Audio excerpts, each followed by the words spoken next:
Yeah. Yeah. My thing is, okay, I still don't know. I think 2% of me, okay? 2% of me thinks the way they worded it was dumb. And there's actually something else going on we're not fully aware of.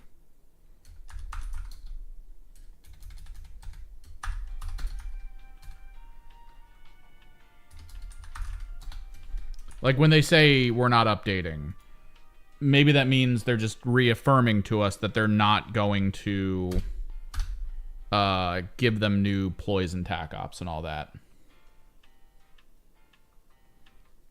John Tabletop Games.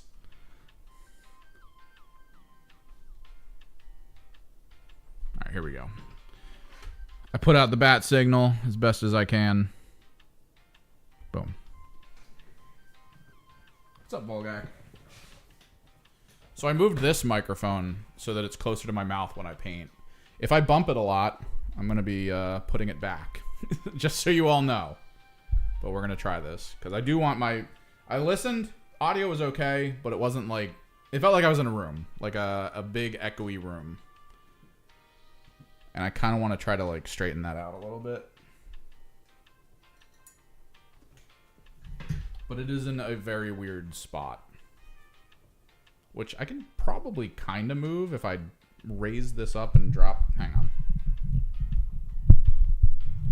There we go. Maybe this will help. That way I can get my brush going without much issue. Jeez, everyone popping in already. What's up, Michael Mullins? So either as a foreshadowing of what's to come, or an insult to injury moment, they released the co-op information and they showed the Tyrannid. For some reason, they're like, "Hey, Tyrannid. Quick reminder, there's Tyrannid."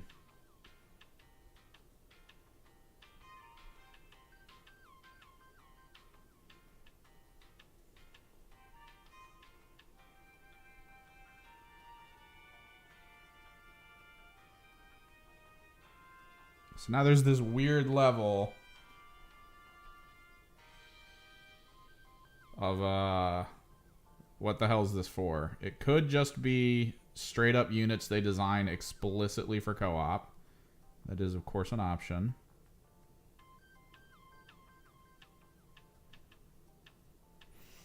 Just Michael? You don't want me to call you like the Mole Man?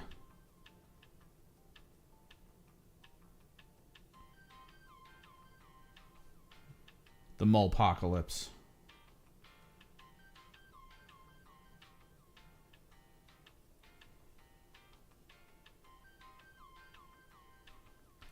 If you're referring to the Aldari Craft World, I mean, they've got a couple options now. They've got Blades of Cain. They've got the Void Scarred.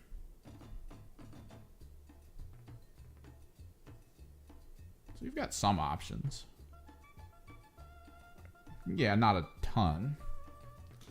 Me, because I remember now that I need to do the servo BS on this.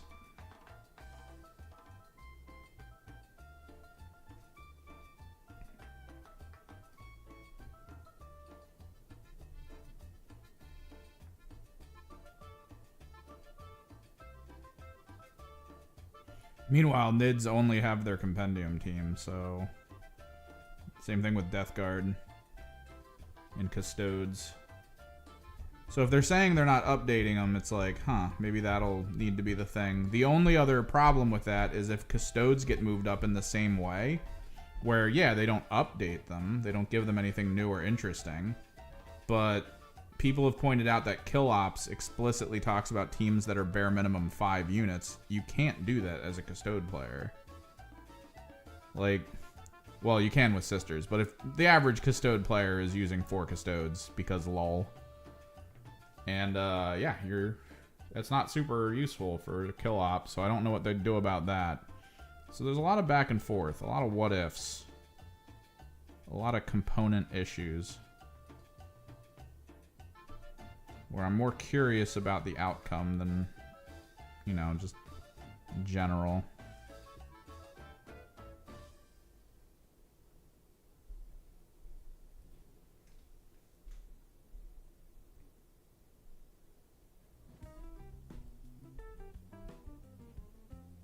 Loon Court! Dude, I love the Loon Court.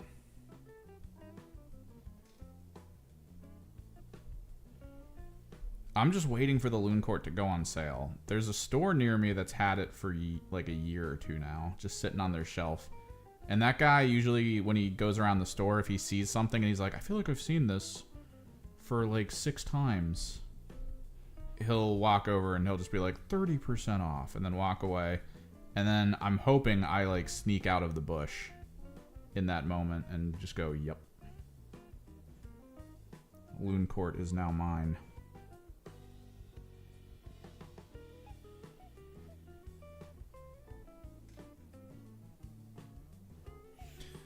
I mean, you're not going to use them as Death Guard, which, yeah, that sucks.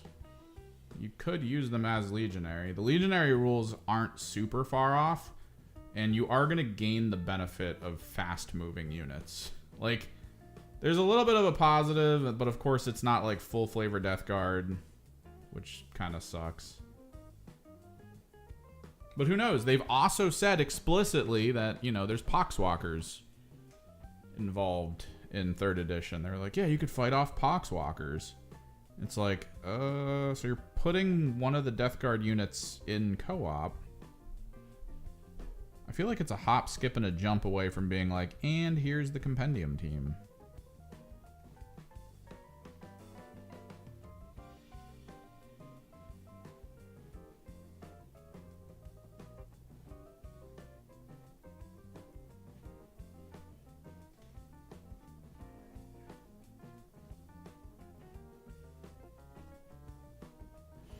The thing is, though, I'm okay with him not putting it on sale right away, because I mean we've got projects, man.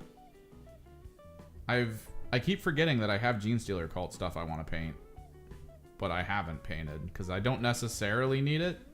I've got Chaos Knights I can play. I've got Thousand Suns I can play. I just finished up my Chaos Space Marine Soulforged list. Finishing out my Genestealer Cults is like the most non-caring moment. Like, it would be cool because it is a very awkward team to play, and it is a very awkward team to play against. But should that mean I really want to do it?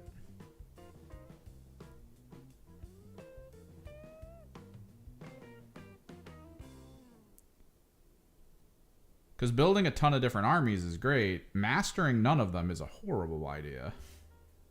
And that's where I'm at right now. I've been playing multiple different armies across multiple different tournaments, and it's like, eh. No, I feel you on that. The weird CSM rules that involves cultists sounded kind of cool, although if you really look at it, like, that team should not do well. That team is fodder, and then you get like a melt-a-gun. Which, oddly enough, Kill Team was sort of the herald of kind of what they wanted for the tabletop game, it looked like. Because they put a lot of effort into the tabletop game to make it so that, like 40k, Big Hammer, to make it feel like cultists are actually super important. And that a Chaos Space Marine army is more supposed to be like a ton of cultists with an occasional legionary. I mean, there's a whole detachment that's basically that now. They're just like, yeah, you get to play this type of setup and system. Isn't that awesome? And the Kill Team was basically, you need to get ready for this, because this is kind of our plan. Which is cool. I do actually sort of like that notion, since, you know, Space Marines are just small amounts of dudes who are really good at stuff. And then for Chaos Space Marines to be that plus a little bit of magic was kind of boring. So to lean it into, oh, you also want a ton of cultists. It's like, oh, okay.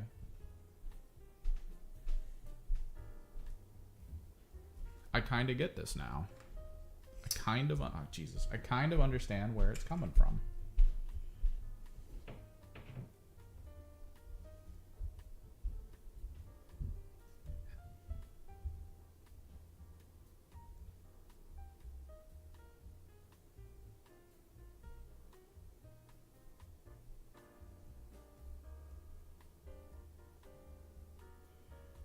And then that was the kill team, so it sort of matched. And then they moved the kill team back to just Legionary. Which again, that plays more into what we've been seeing with the more modern releases for kill team being a single box squad that you can just play in 40k. You don't need to buy like multiple squads. You don't need to do any of that. You just get your one squad and you go. It's a bit easier for people to justify purchasing like that than to buy a squad that makes 0 sense past kill team.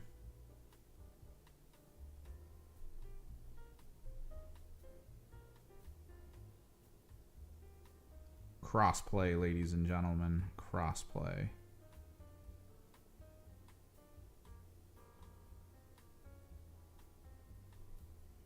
Thankfully, the metal I'm going to use for this is dark enough that it should cover the red up that we don't want in certain areas, but that's why we're doing the red like we're doing. What? Dude, I hate it when models... Dude, okay, so I ordered a Vashdor from Amazon because it was like $40 off, and honestly, the Vashdor price, MSRP... Who decided that?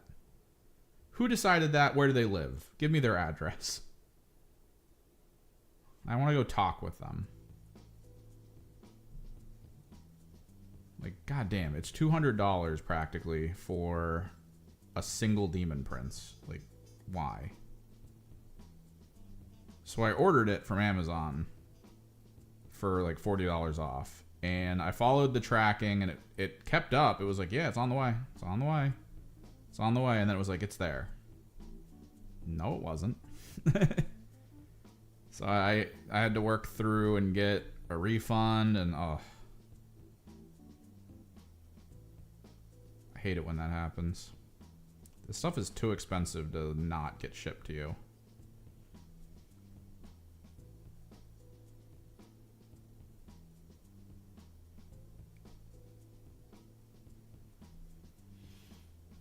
What up, Arturo? Yeah, I ran behind. I had to help my parents a little bit more today with their move. So I had to like sit around at their house waiting for some delivery people to show. Not fun.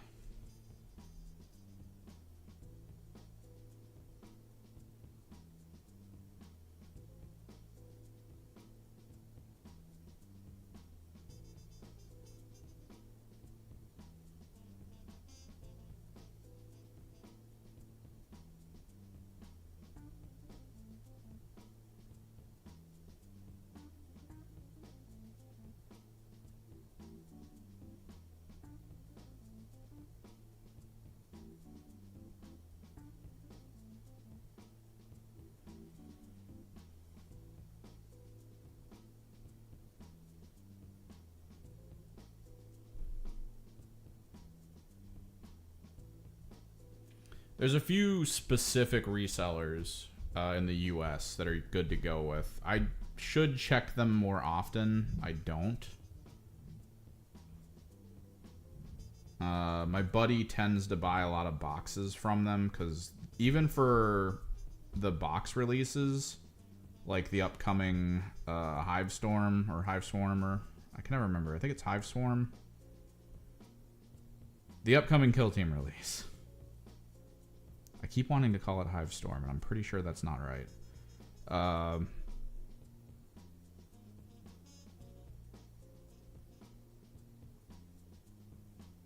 We could technically purchase it from the site that we use, and it would be like only slightly more than what the store bought it for. So it would be like probably $50 or $60 off. So we usually just go with them. They got the good deals.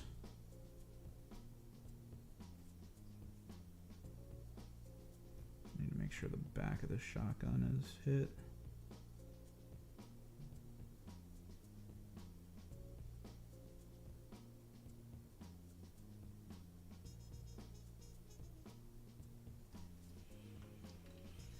Oh, this guy nunning out.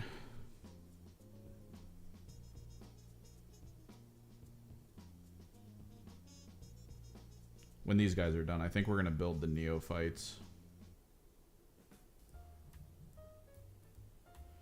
I also need to buy a biophagus, which is ironic, considering my little character in the corner is a biophagus.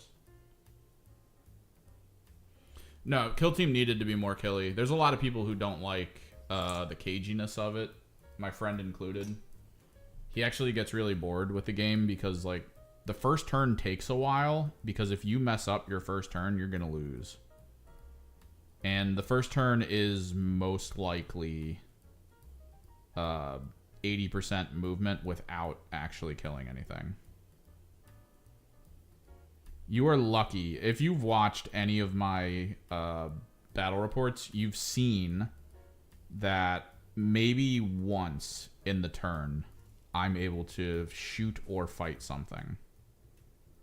It takes a lot. I have to, like, stack up a bunch of potentials to get to the point where I can shoot something.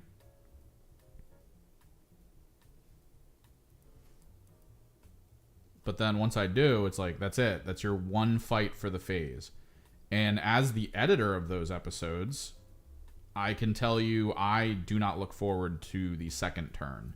Because the second turn is like 90% fighting. Which means I have to do all those combat animations and line up all of the dice rolling trays and everything with what's going on. And that takes a while. So the average edit for a battle report for Kill Team is turn 1. It's a lot of, like, just little moments of just being like, oh, this was used, this happened, and then doing one thing of fighting. And then turn 2 is just non-stop. This is what's happening. This is how many fights are occurring. This is crazy. A lot of people died. Blah, blah, blah. Like, it's just a lot. And then turn 3 and 4, usually just turn 3, because if you've watched, you've probably seen that we usually don't go to turn 4 because it's very apparent who's going to win based on how many units are left, as well as how many points have been achieved by one team over the other. And you can also look at the positioning of the units on the board and be like, I can't even achieve my goals, or I have to do some crazy stuff, which we can just quickly roll out to see if I'm even able to get it finished. And if I completely fail these rolls, well, that's it. So, like, turn 3 is very casual. Turn 3 is very much like the, oh, he was positioned well enough to do this kind of situation. And then we watch it play out, and it's, oh, all right, winner's basically this person. Hooray. Change they're going to make for the new edition? Sort of. They've hinted at things we're not 100% certain on. They've basically declared the compendium isn't getting updated rules. Now, they've shown a lot of compendium stuff in a lot of the promotional material. They've also talked about some compendium stuff. So, I don't know what exactly is happening, if the compendium is 100% going away, or if it's going to exist in a different form that's just kind of hyper basic. Like, yeah, you can play this team, but you're not going to have a lot of, like, the adjusted things that other teams are getting. Because I know people have pointed out, like, oh, well, the orcs are basically the same, except they gained ceaseless. And it's like, that, except they gained ceaseless, that's enough for it to be like, that's an updated rule, right? Whereas they might just be preparing you to be like, look, most bolt guns are going to gain this as a benefit. Yours aren't because you're a compendium team kind of situation. And it's just weird. It's weird to me.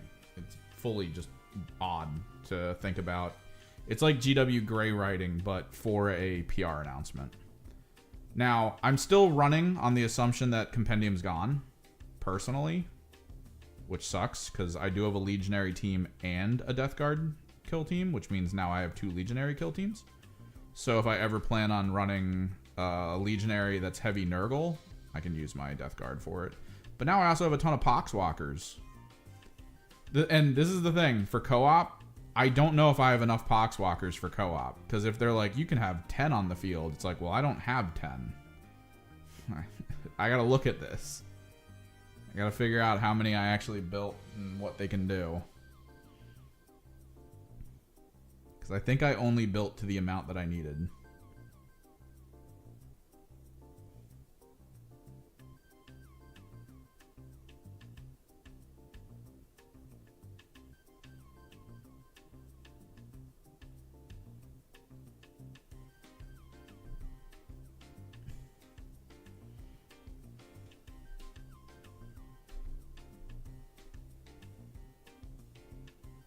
Oh yeah, you'll be able to use the models. It's just whether or not you can use them in the extremely flavorful, slow-moving, very hard-to-kill unit. Or if you're just gonna make them into units that can sit behind cover and get a upgraded normal save to a crit save easily. Which, that's pretty powerful. There's a reason why Nurgle-marked Legionary were meta for a very long time.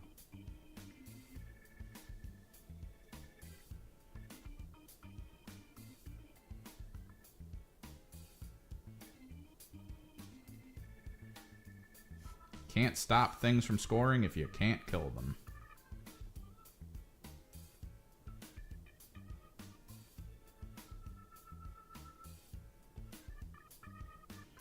Cue the Queen of the Damned soundtrack. Why won't you die?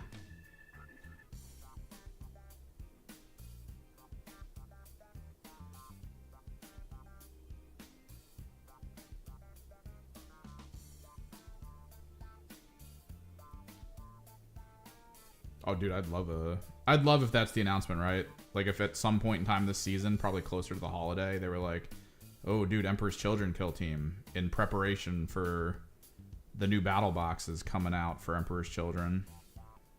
We're going to get you guys a little bit of a head start. You can make your first Noise Marines. Or, dude, it'd be great if it was like Cacophony.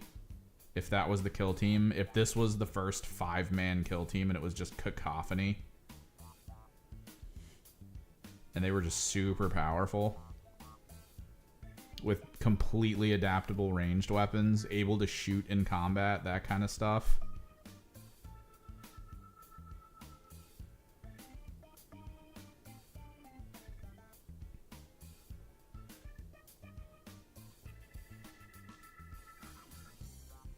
Tyranids, Demons, Grey Knights, and Custodes definitely need to be pulled up. It's mostly just because Grey Knights, there's no thing that I look at in Kill Team where I'm like, oh yeah, I could just run them as this. Even Intercessors don't feel right. I mean, I guess they kind of do, but they also don't. Because honestly, if you have a Grey Knight with a melee weapon and their classic Stormbolter, it doesn't feel good when you're just like, well, this is either a melee version or a ranged version. Like, it's just, Yeah. I prefer to get it a little more.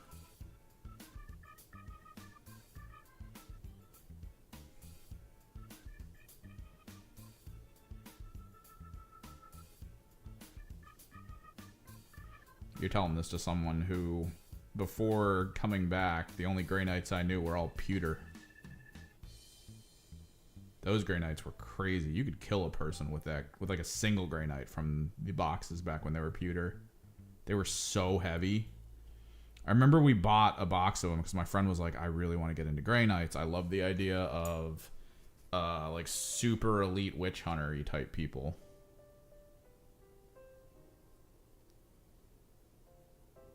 And I was like, yeah, let's check it out. And we bought a box, and like, I had boxes of Chaos Space Marines and stuff that I had that weren't open, and we were like, dude, this one is so much heavier.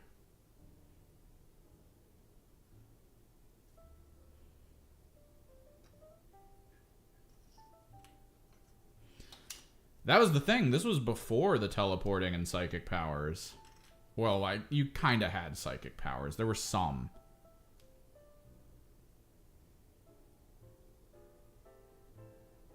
But I remember the units were so expensive that if you ran a full Grey Knight army, you had like 3 squads at 2,000 points.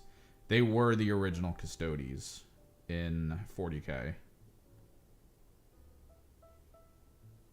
Like, you were not able to field too many of them.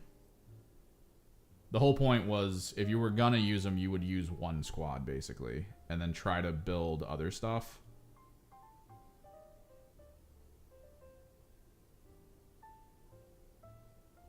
And that one squad was so elite that it actually took a while to kill. Their stats were through the roof. They basically had like an unpenetratable 2+ armor save. It was crazy.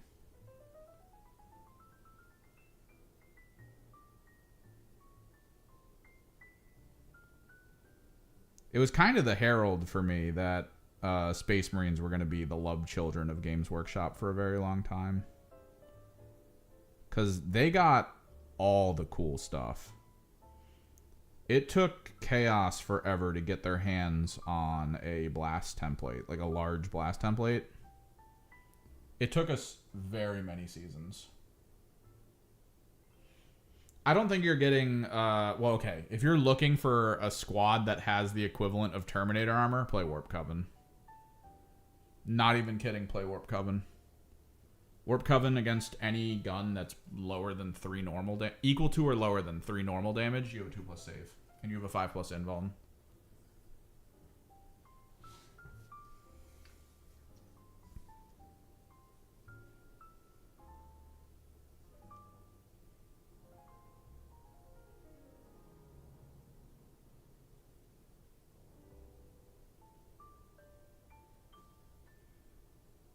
It's actually kind of wild.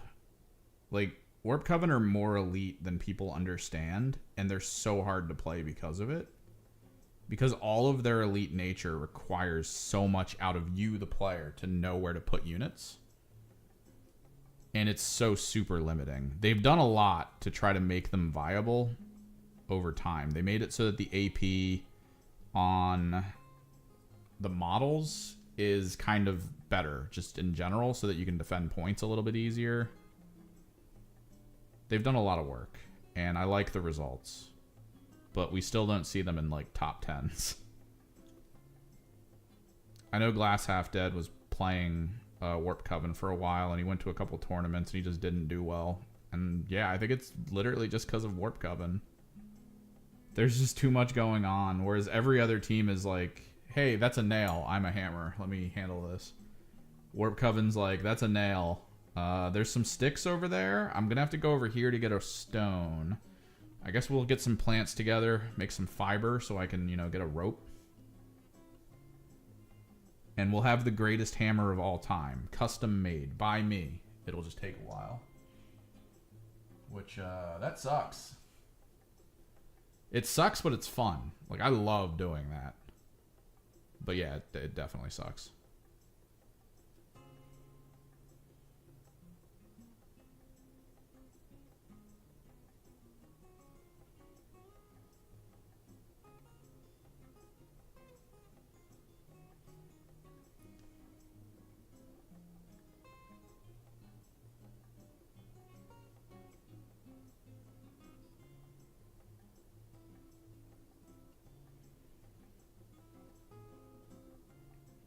No, yeah. Chaos Cult is very rampy. You say they're no longer super busted. I remember some of the changes they made to them seemed like a nerf, but then I was looking at it and I was like, that's actually kind of a buff. Like, the fact that they don't full heal anymore, that was needed, 100%. But there's already a pre-existing ploy that makes the fact that they come with more health, but, like, not full health. There's the ploy that makes it so that you basically get, like, better armor saves because you're not full health. That's actually a super useful ploy now, whereas before you didn't even need to spend points on it because you would never have anyone below full health. So, like, it became this double-edged sword of, man, they really should have done something different than that. And they didn't. What's this? Dude, what? My parents put my cell phone number on something.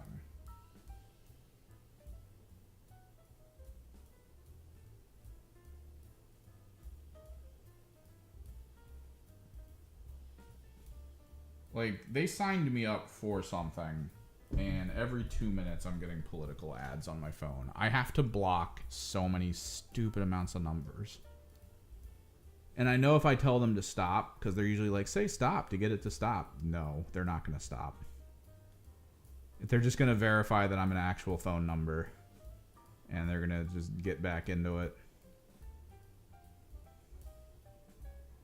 Okay, we actually need to be careful with this, because I painted it wrong. I should have waited to do the pink.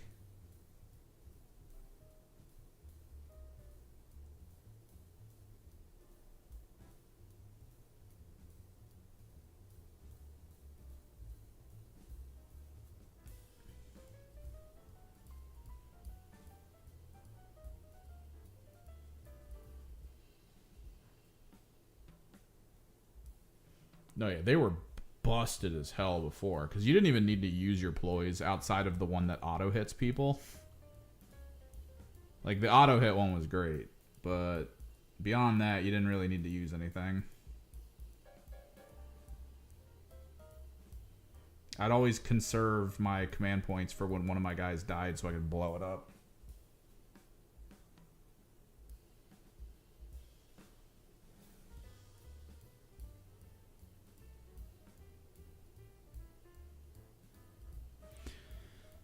It depends.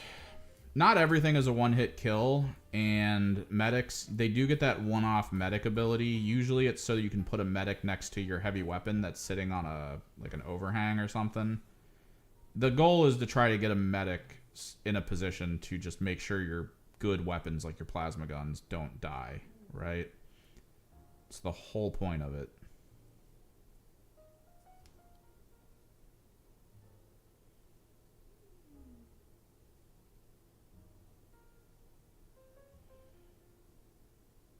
The heal side of things normally doesn't happen as well. The trick is, depending on how you handle your armor saves and rerolls and all that, there's a kind of level to the medic that does work with trying to keep people from staying injured. Like that kind of situation. But it's not common. The biggest issue with medics is that you can't heal a unit you revived. I get the balancing reasons to want that to be the case, but at the same time, it's just not good.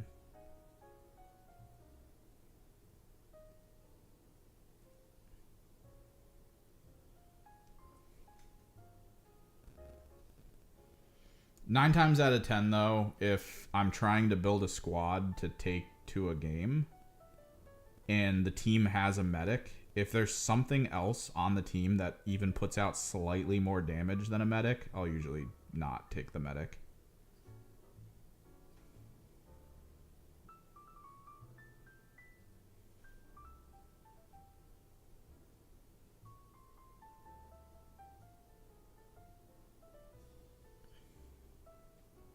Just because why would I?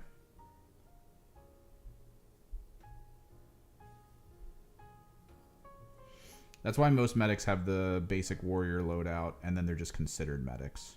That way, you can have another warrior that has a little bit of a benefit.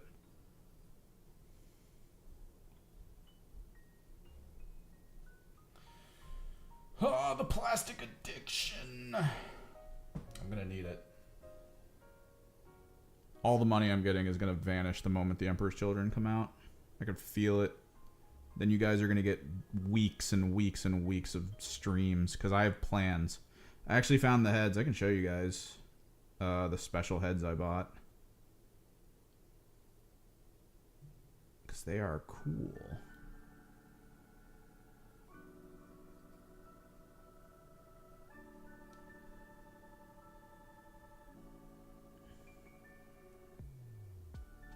Get this because the red is so close to being done on him, and the plasma gun is a lot of detail, so you want to make sure you get it just right. Try to avoid putting it in places you don't want it. Giggity.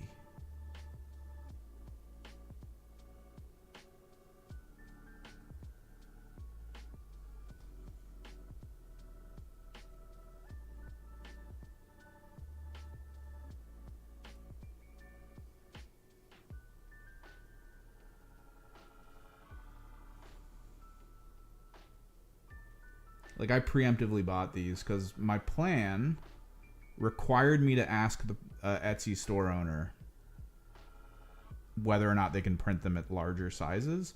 Because these heads were designed, I believe, for Sisters of Battle. Or Sisters of Silence or something. It was one of them. I think it was Sisters of Battle. Here we go. Oh, thank you. So we got these printed. Get my camera so I can zoom it. I still need to clean them a little bit. There are parts that I'm looking at where I'm like, oh, I gotta put a file through there or something.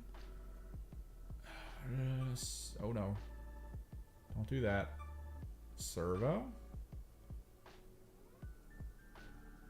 Check that out. Mohawk. It's made for 32 millimeter, so it should fit Chaos Space Marine body type. So there's Mohawks. There's kind of like the faux hawk.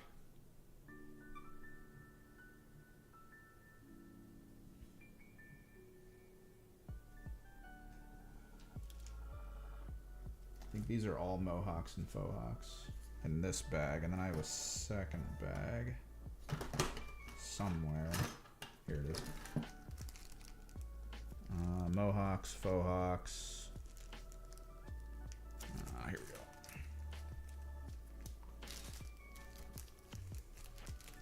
I think he accidentally mixed something else in here. Oh, here we are. This one is sort of like a raised mohawk. See that?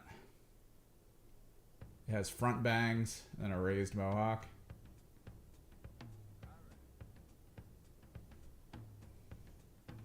So yeah, Emperor's Children, all female glam rock band. Similar to Goliath Gangers, the original plan was, worst case scenario, I'd have to find out if there was a way to buy Goliath heads. Which there is an upgrade sprue for Goliath that I was like, oh, I could get these. They had backpacks and heads. It was the whole thing, but it was like $40 for 10. So I was like, all right, let me check Etsy. let me see what Etsy says about $40 for 10. And the guy was like $10 for 40, and I was like, yeah, okay. we're going your route. I want to do this.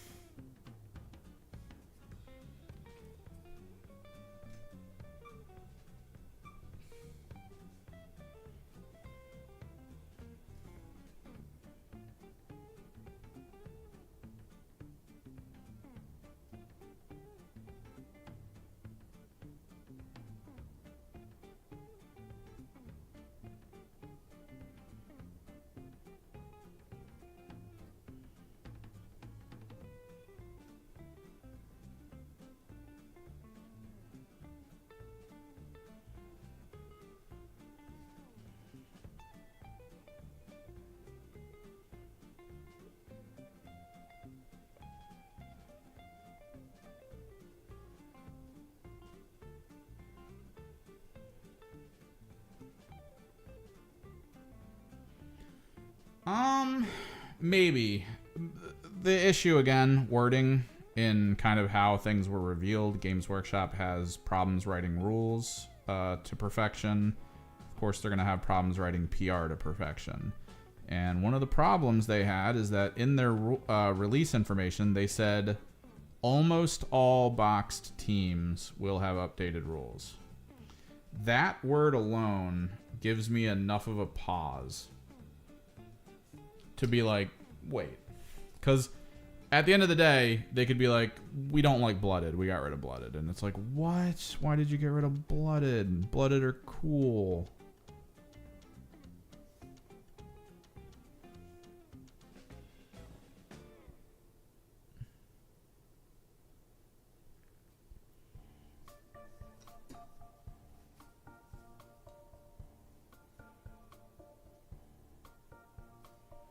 Definitely double think on whether or not you're going to buy a compendium team. Like, if you're like, I really want to play the Custodes, it's like, hold off. I think I could play Scions.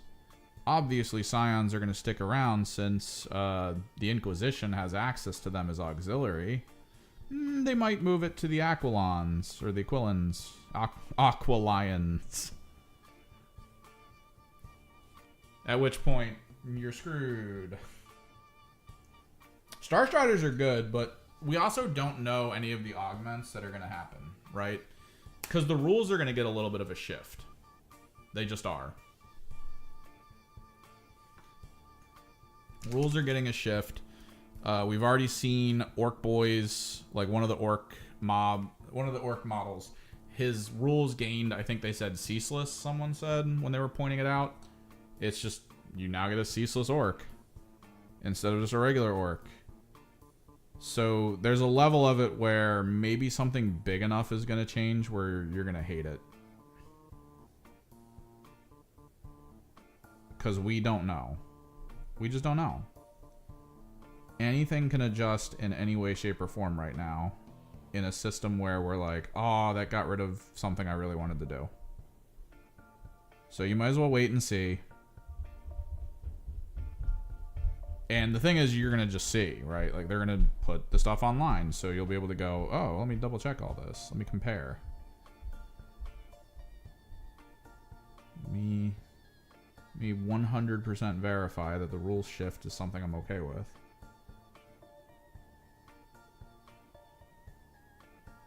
For me, I've already got the teams, so hopefully I'm not throwing too many teams out.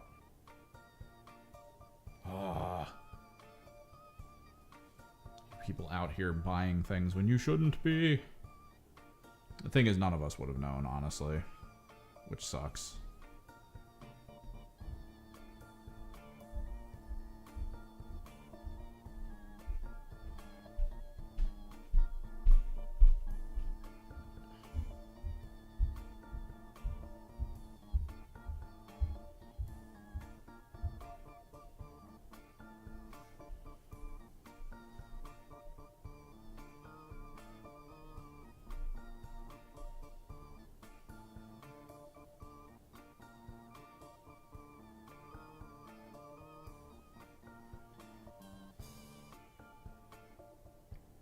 How did I not do the red on this guy's backpack? I was being very explicit about where the red was going.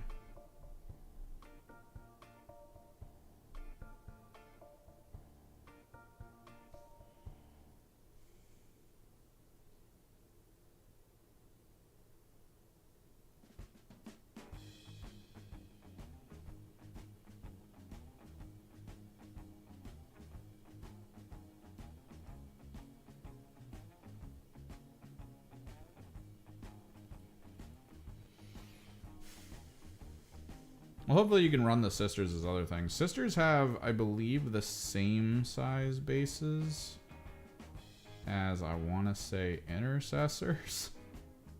Don't quote me on that, because I'm not a library on base sizes. I'd have to check our well-known source for information. The old and classic Wahapedia. Kill team.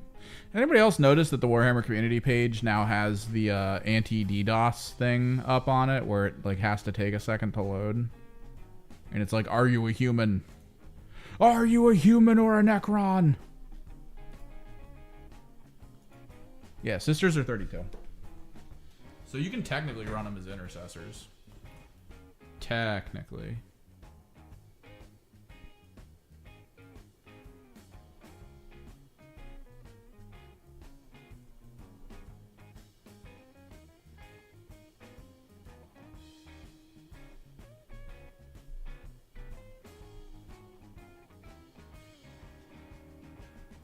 Which, honestly, that could be baller. Running sisters as intercessors. Because then they actually have, like, good wounds, good health. And if you're leaning heavily into, like, the chainsword versions, you can just be like, yeah, I'm giving them the ability to charge at extra distance. You can just make them crazy.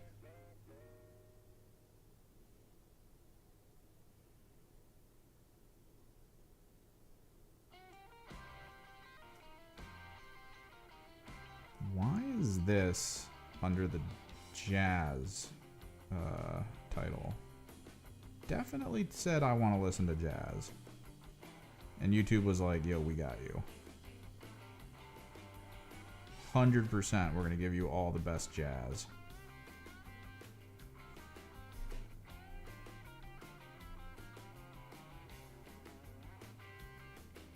Like, this is just the constant reminder that YouTube, like, fired their entire music department. Because they decided to organize.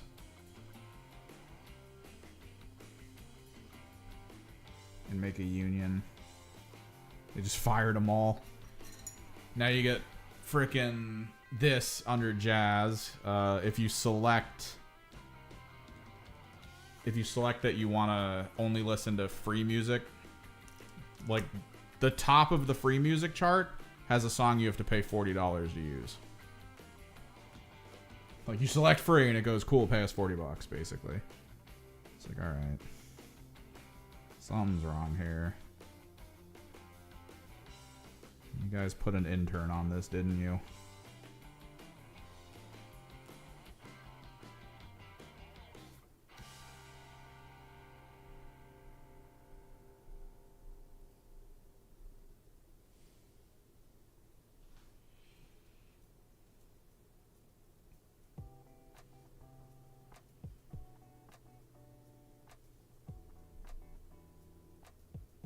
It's possible.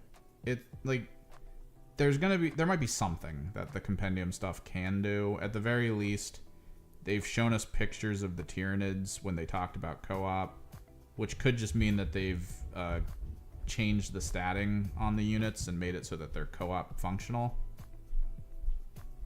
as an enemy force. But I don't know. It's still a little off-putting, because there's still a lot of teams that didn't get a bespoke team before this change.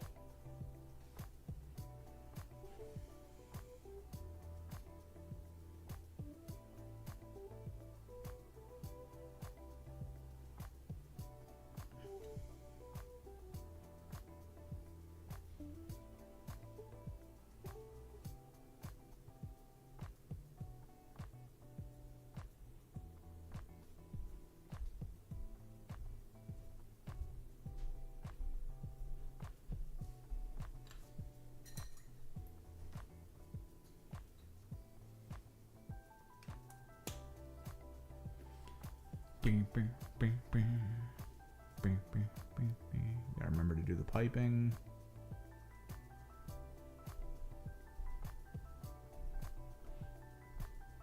And any grenades.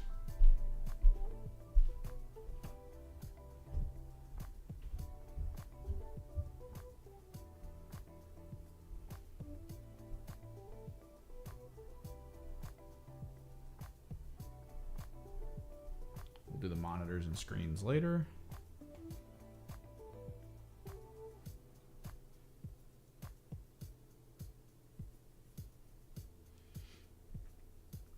This one's going to be a little tough.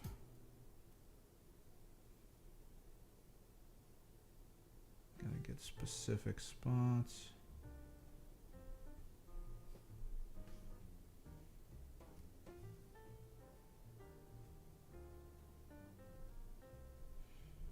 I kind of love these guns because they're augments on what you expect out of Imperial weaponry. You don't notice it at first, but the guns that the Imperial Navy has are all lever shot. Like, they don't have triggers. You pull a lever to fire it, which makes it kind of like more badass in a way.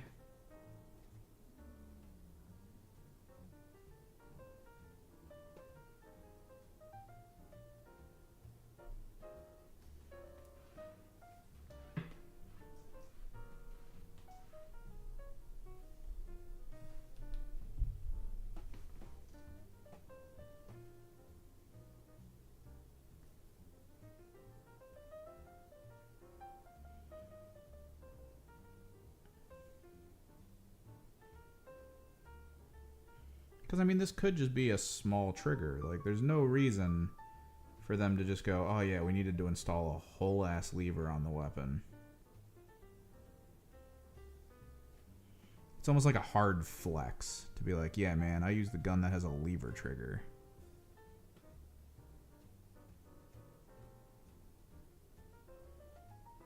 I wake up, I drink my protein shake in the morning because I need it.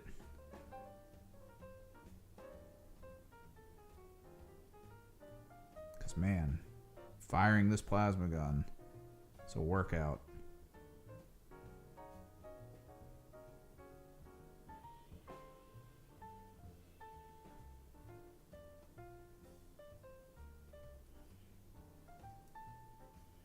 I need to watch something on Soulforged and how to play them. I've been trying to figure it out because I never seem to do well with them. Granted, I tend not to do well with most armies. I still miss a lot of rules and fall for a lot of traps. But I like in my head with the Soulforged, all I can think is, hey, let's always take the gamble at losing health. And I feel like there's probably someone out there who's like, no. This is the mathematical rationality as to when you're going to do that. That way you don't immediately burn through your army in turn 1.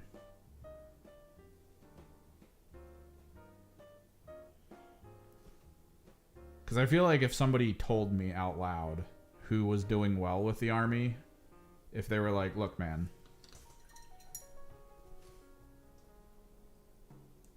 every single time you decide you're going to do that, imagine losing the D3. Imagine you lost 3. Don't think about anything else. Just go, man, I already lost those 3 wounds. What's the problem with me losing those 3 wounds now? And figure out in your head, like, the problem that will come with that. And if you don't see a problem, if you're like, oh, it's not a big deal, I lost 3 wounds, do it. But if you're like, oh, that changes everything, my whole strategy's gone, don't do it.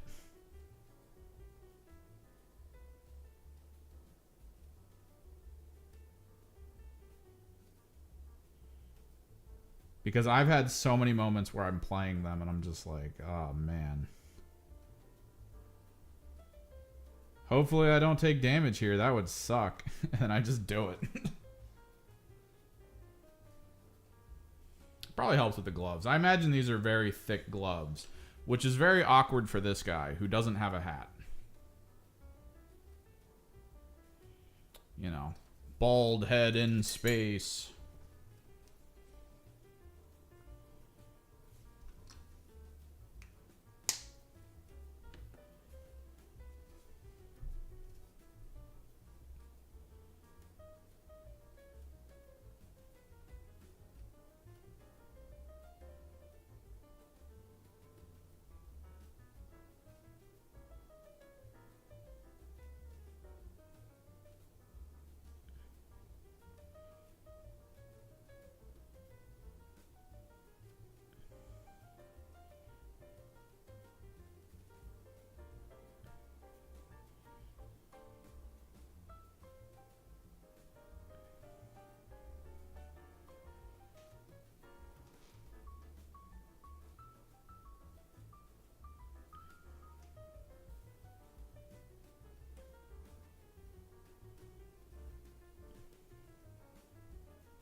Like you're following around a rogue trader, which is basically like a senator for an area.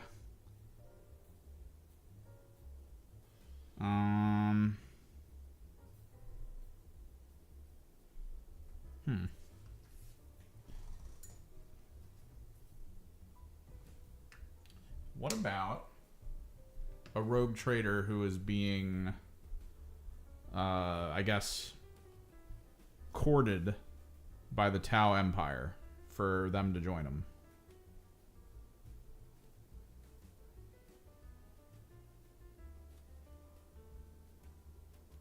Like, he's in a part of the galaxy that feels a little bit abandoned by the Space Marines and the Empire. Most of what's going on over there is basically just Imperial Guard holding it out. And every now and then, like, a ship shows up and is like, put your weapons you made for us on this ship and send it.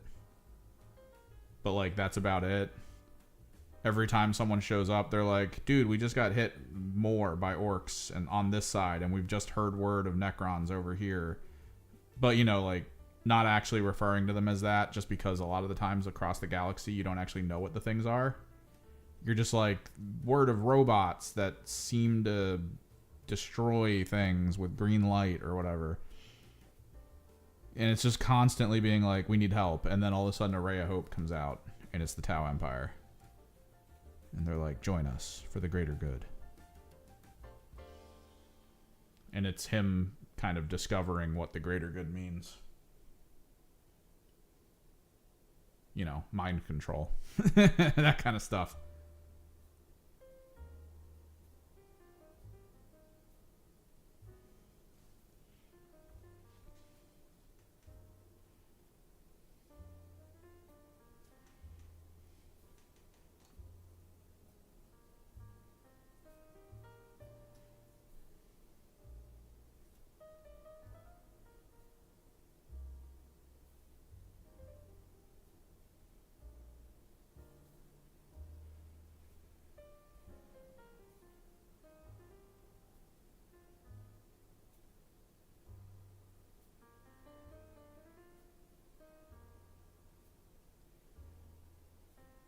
You could do that. Would you want to aim for a twist? Like a decent twist? Make it so that one of the people it follows, the story follows, kind of agrees to, or like, they get approached by someone who's like, yo, I've got power, I can help you. I can show you the true power of your bloodline, blah, blah, blah, blah, blah. Turns out, end of the story, it was a Tzeentch thing that was like tricking this person into performing a task that triggers an invasion of their planet.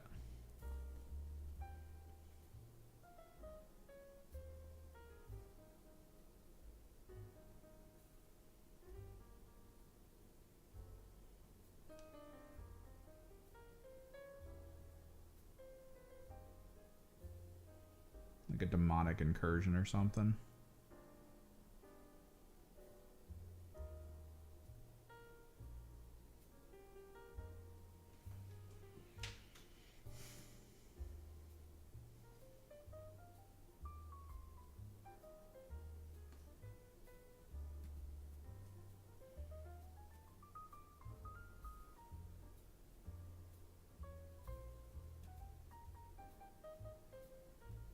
Because that was kind of in the Rogue Trader game.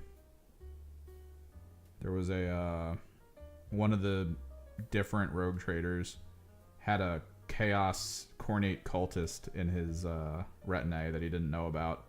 And the cultist was like constantly tricking him into doing horrible things. And just feeding his bloodlust. It was great.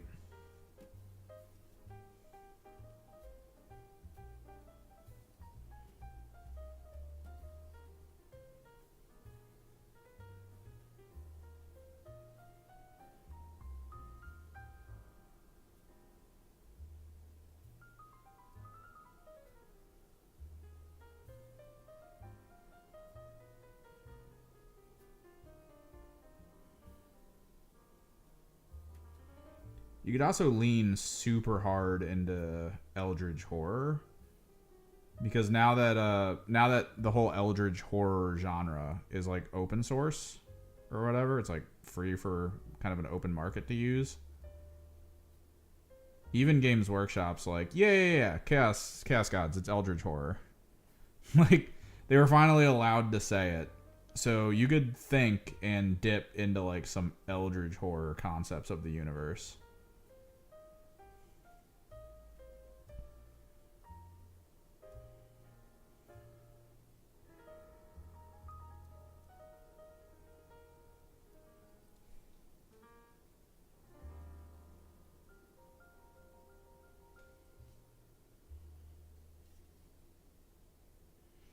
Dude, it's like one of those one of the Warhammer Plus shows that was actually really good. The library one, where the librarian was a Tzeentch, possibly Lord of Change. It was something Tzeentch.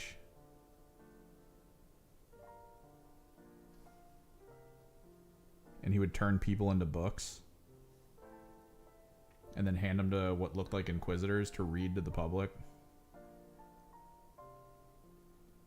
So he was slowly turning a planet to Tzeentch without them knowing it. This guy's a pipe, and I want to paint that a different color.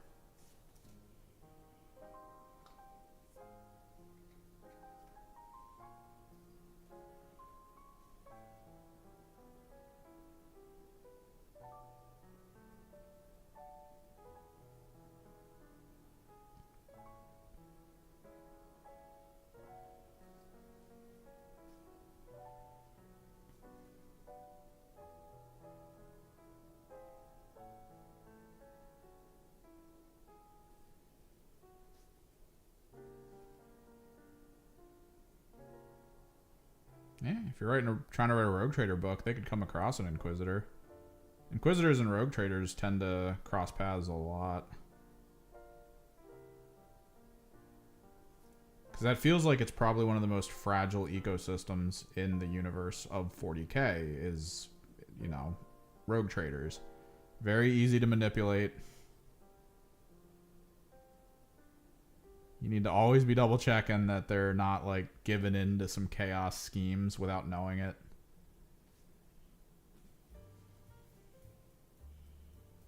Turning over some of their world stuff to like Drakari or other forces.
I was thinking red visor colors because I have a so flat fluorescent red that would work really well.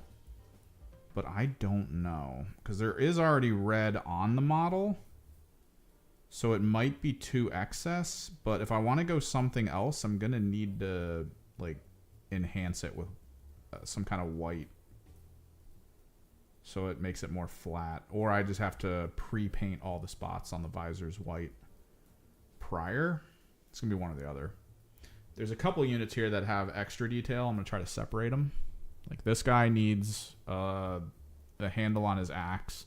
This guy needs the pipe on his little welding tool.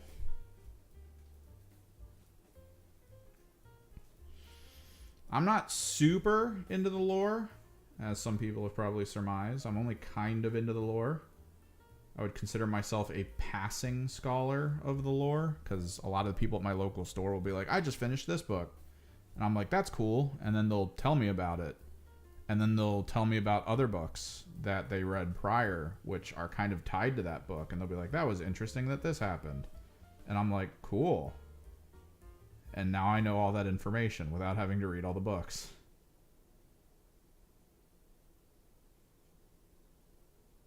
Info captured.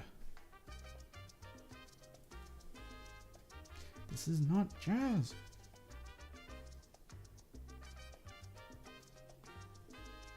Why do you do this to me?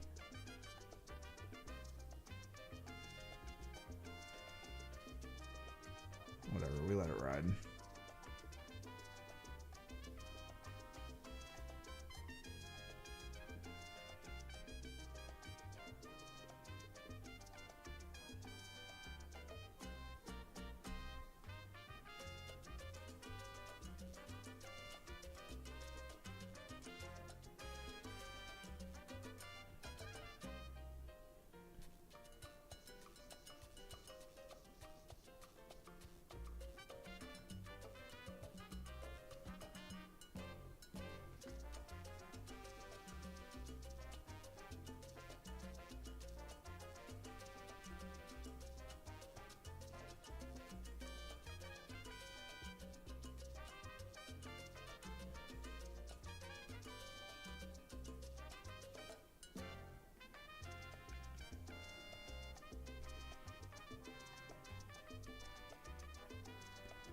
I wouldn't mind getting a bunch of the audiobooks though and just letting them run while I'm getting other stuff done. That way I can try to like experience the lore directly.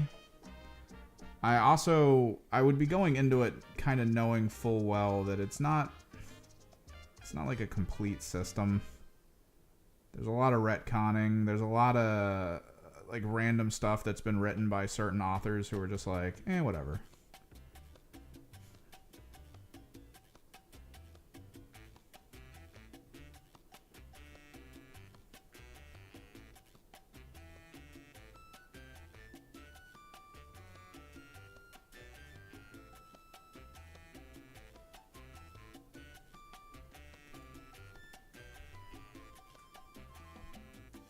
So you never know what's up. The thing is, it's kind of like, that's how it is everywhere. I mean, most comic books are the same way.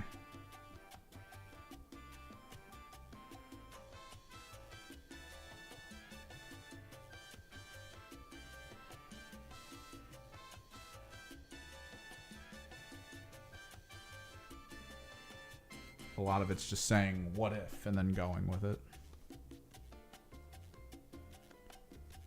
What if this character never died? What if the Emperor had already been resurrected and is just hanging out on a planet, waiting to return?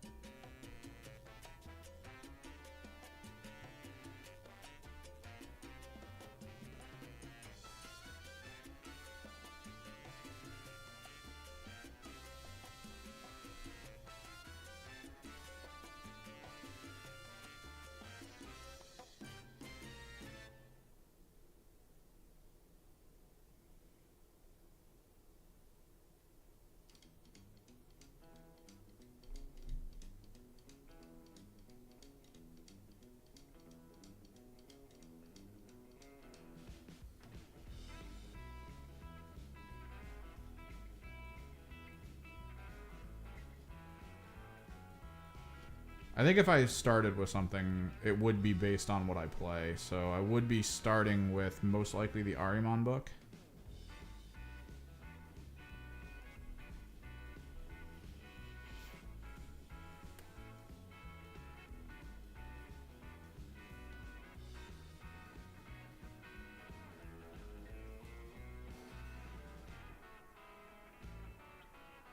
Wait, does this guy have piping on him? No. Yes? No. You gotta double check. Oh, yeah, no, he has piping on his backpack.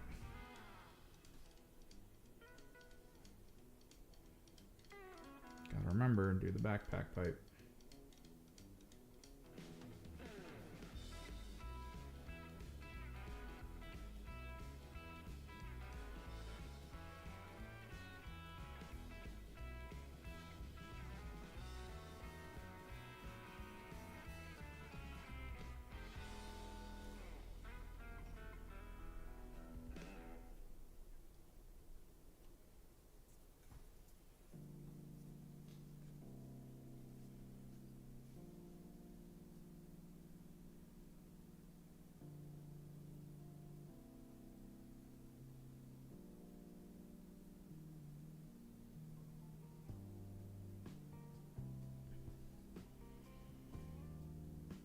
This guy has a bunch of piping.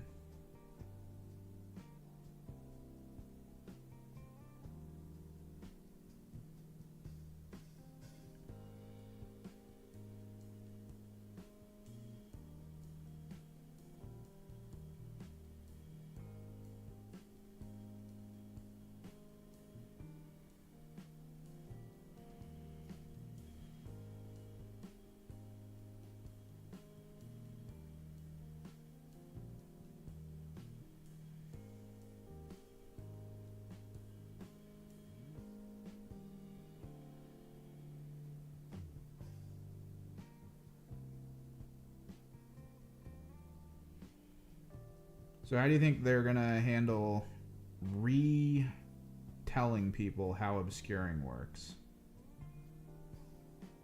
How do we think that's going to go down?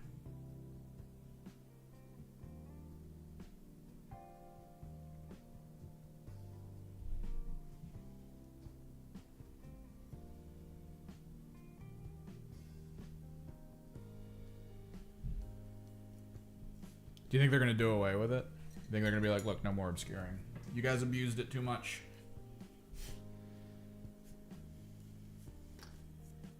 We've seen the videos.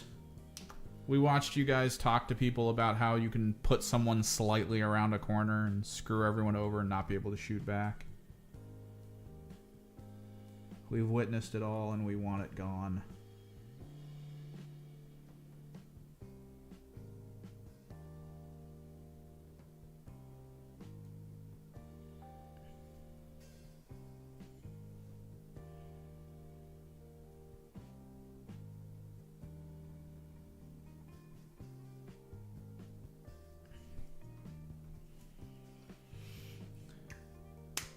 I don't know if you can make it simpler. Outside of just deciding to be like, look, light cover can be shot at from vantage, heavy cover, if you're in cover with it. In conceal, you can't be. And like, that's it. Like, you just end it there. Obscuring goes away. You actually have to be in cover for it to matter. That would be the simplification, which kind of sucks because you can just dunk on kids if you know how obscuring works. Like, obscuring... the obscuring rule is the separation between like someone who hasn't played the game and someone who has. That's just how it is. Which, may be okay that it goes away. Because something abusable like that is a bit difficult to deal with. And from the look of it, with the map that they're releasing with the new terrain set and everything, I think they want the field to be covered in terrain now. Like, open fields, they're just like, oh yeah, make it claustrophobic.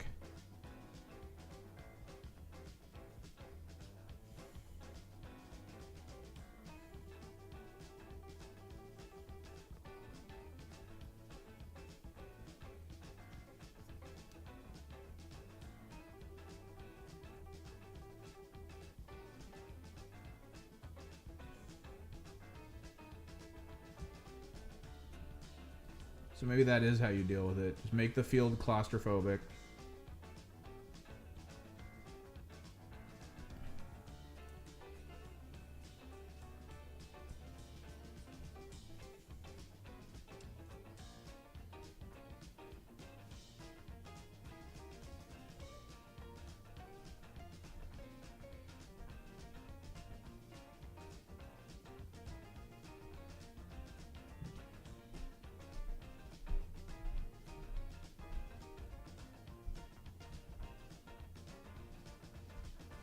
Go from there.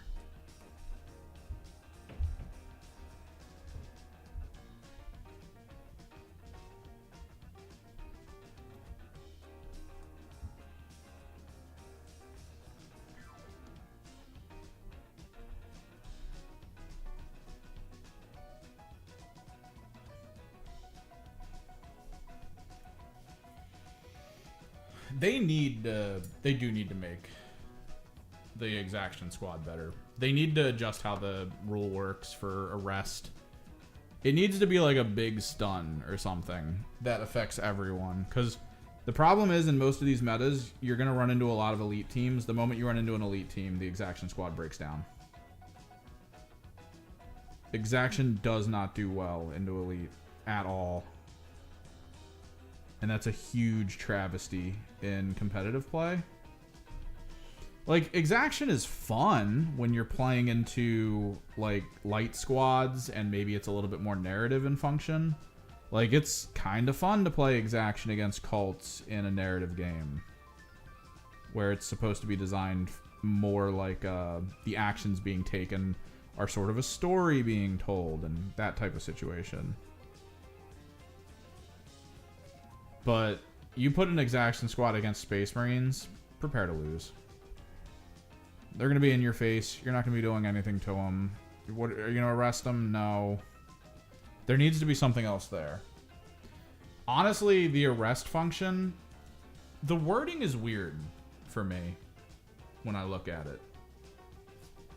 Do you think that they wanted it to be that if you had 7 wounds left, you could be arrested? Because I think that would be a little better. Is trying to chip a target like a Space Marine down and then running over and arresting it.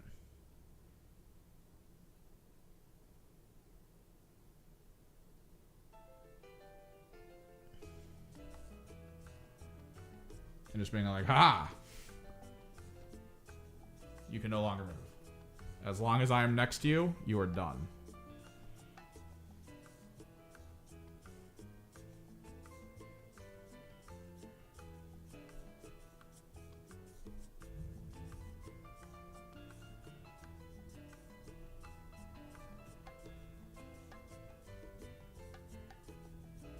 Because, I mean, then it's an injured unit. It might feel better that it's getting arrested because it's like a Pokemon at that point. You're just playing Pokemon.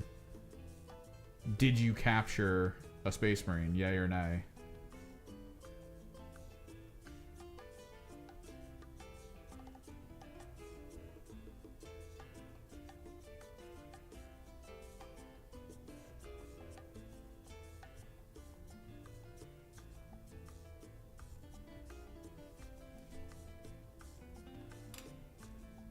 I don't think I need this guy for anything anymore.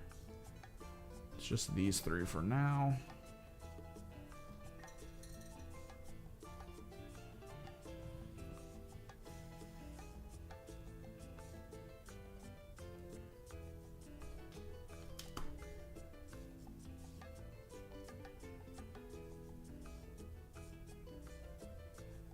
You just have to make them wildly survivable, like more than you would expect in melee. That's the big thing. The shield bearers can be pretty survivable in melee due to the fact that they always go first and they can double parry, which is really good. But if you can guarantee that that person at most only takes like 4 wounds, it's not the worst. And then you could just have like a stuck in place chaos, or a stuck in place elite of some kind.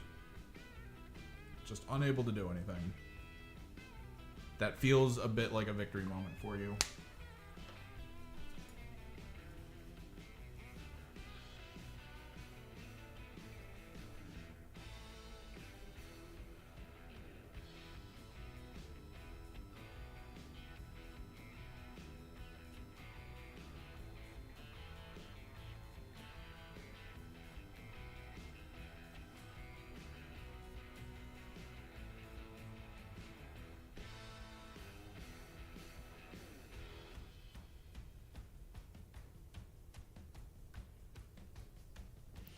I do think some people miss the rule, though, that an arrested unit remains arrested for the rest of the game. It's just whether or not they're able to perform actions by you being near them.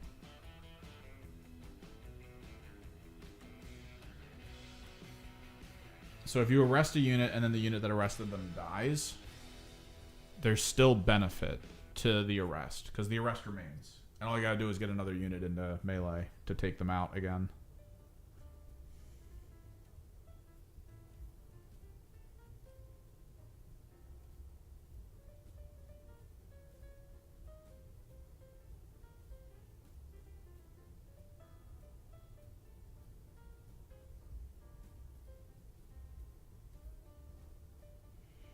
But still, when you go into an elite, your arrests are gone. You don't do enough damage. They've done a lot to try to make it so the damage you output is a bit better. Because you do need very good sustainable damage going into an elite team. If you do not have that, you're going to lose.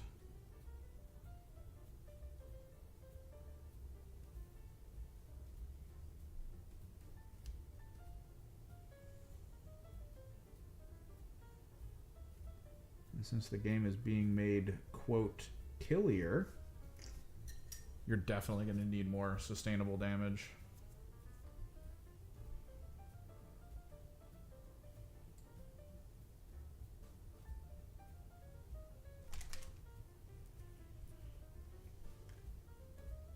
We'll have to see what they change, though.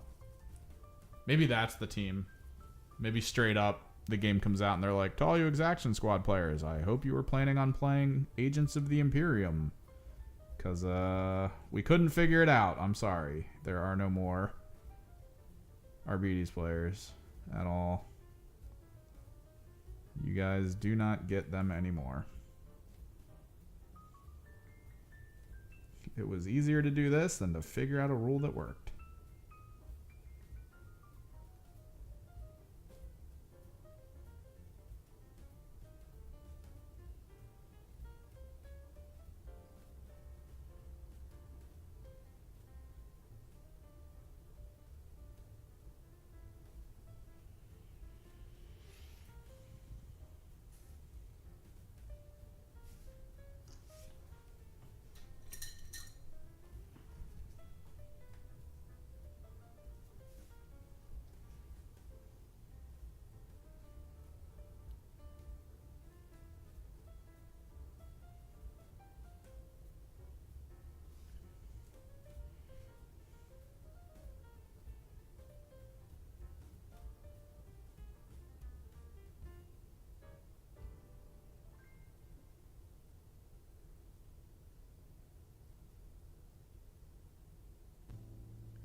I also don't think I've ever seen, I don't think I've ever seen a, like a tournament where the end results when they post like top 10 or top 20, they've never had an Exaction Squad.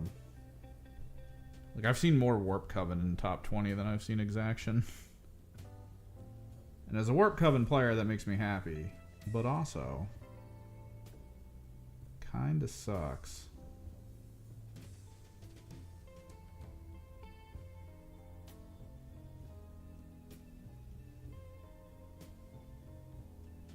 I also don't feel like I've ever seen Hand of the Archon up there. Which, not a lot of people... Like, the Hand of the Archon don't feel like a bad team. They just feel very basic.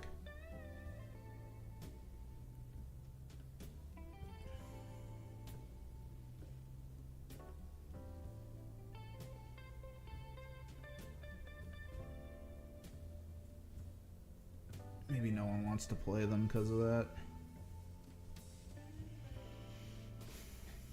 Just too basic.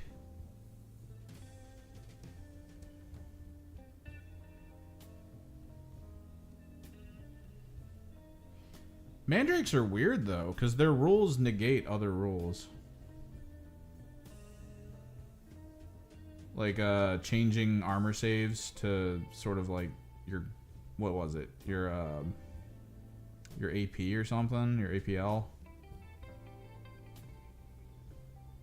Or like reversing thing. Like it was just so weird. Which kind of sucks because it makes you have to like explain to your opponent what's happening. And just needing to be like, yeah, this is how it works. Is a little obnoxious.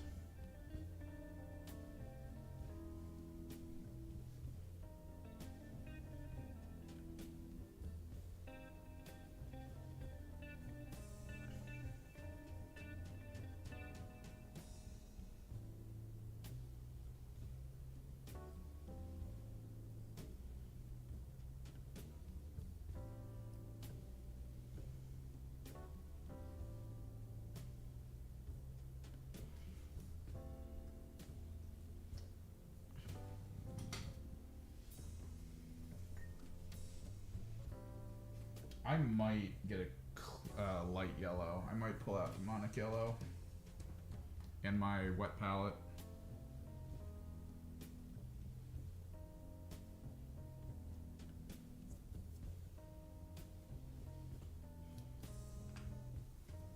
Well, I know they get rid of oh, my water's not here. Hang on. They get rid of invulns, I think, which is actually pretty big for things like Harlequins.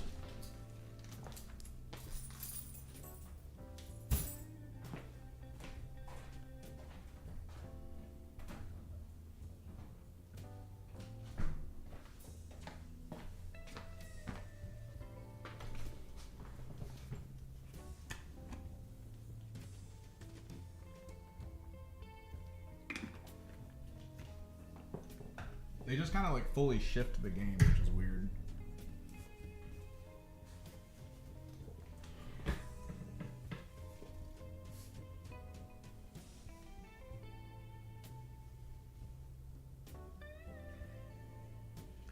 Beefy boy.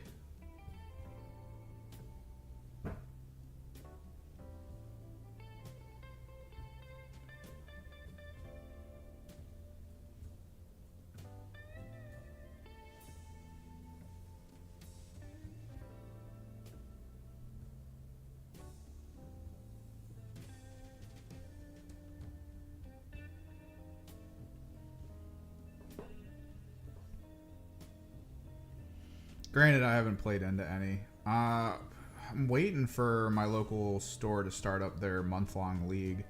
The way the Games Workshop local store works near here is that they just pick a game mode and they do like a month-long league where they track who plays, how much, do they win, do they lose, stuff like that.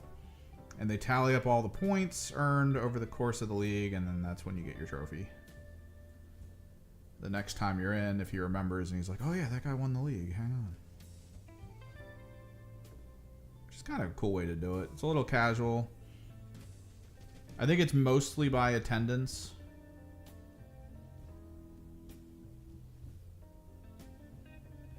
And then if everyone attends at the same rate, then it becomes win rate.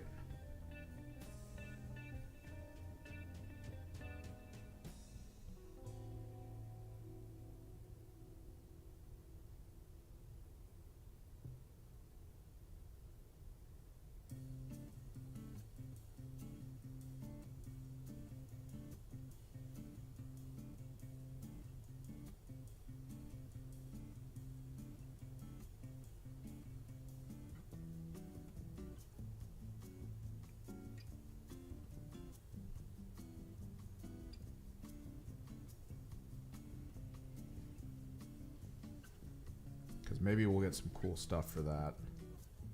It's kind of the hope. The issue is I know that most of the people I'm going to play into aren't going to know the rules that well because they usually just play other things. And getting into Kill Team, they kind of have to learn their team. They don't play enough to be like, I know the ins and outs and all the interactions. So there's going to be a level of it where they're going to be like, I'm playing Blades of Cain. And I'm like, cool. As I pull my phone out and pull up the Blades of Cain rules. That way, when they're like, I can do this, I can be like, are you sure you can do that? And then I can look it up and be like, no, this happens later. You're not supposed to do this now. This happens when, you know, this occurs, not just whenever.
Like, normally the people I play into over there at least get most of their rules right, but there's always, like, a gap in, like, a newer situation like Kill Team where I might need to kind of make sure I'm fully up on everyone's rules. Which I hate doing. I always prefer going into games where my opponents, they know what they're supposed to be doing. They know how it works. If I have a question, they have the answer. But in new formats, I do always feel like at least once I'm going to be like, so how does that work? And they're going to be like, give me a second. And then they pull their rulebook out and it's like, holy shit, you didn't know? You were just going to use it and not even know the real rule? Oh no.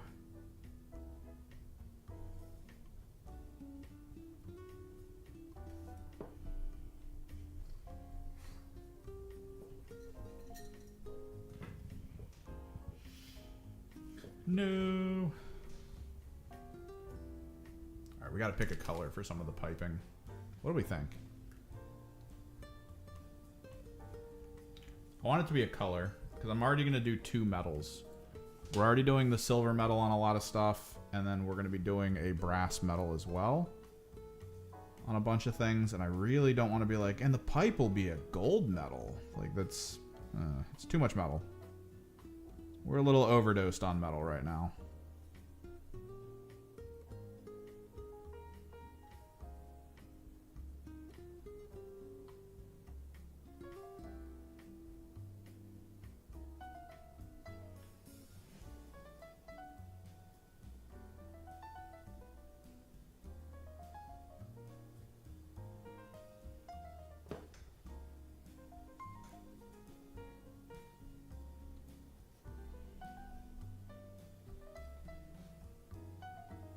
I love that the captain basically has, like, nothing. Everyone comes in with all this equipment and grenades and specialty piping and all these elements of, like, yeah, this is a pretty well put together character who knows what they're getting into. They're going to be dealing with stuff in space that's pretty crazy. So they equipped all the good material for it. The leader's like, I got a pistol and a sword, let's go. Let's go, Pog.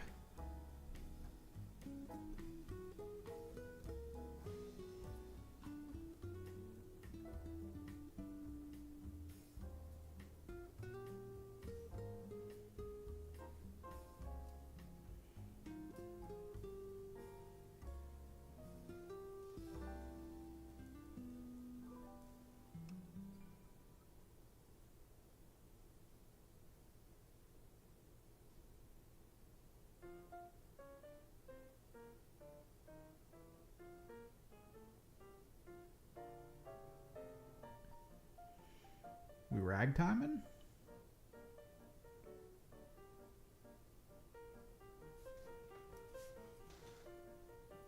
I think I want this to be silver as well, actually.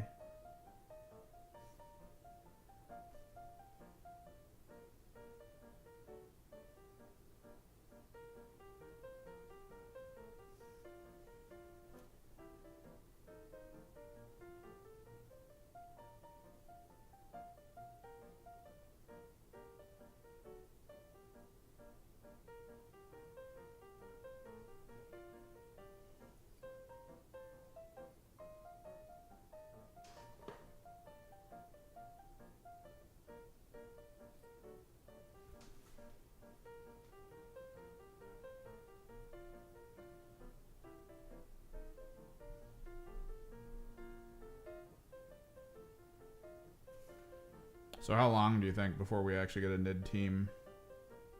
Or do you think we're going to get that interview that everyone's probably dreading? Where someone goes, so when's the Nid team? And then the guy's like, look, we talked about it internally. We don't think Nids would really be like a kill team. So we just decided not to do it. And everyone's like, what? What are you talking about?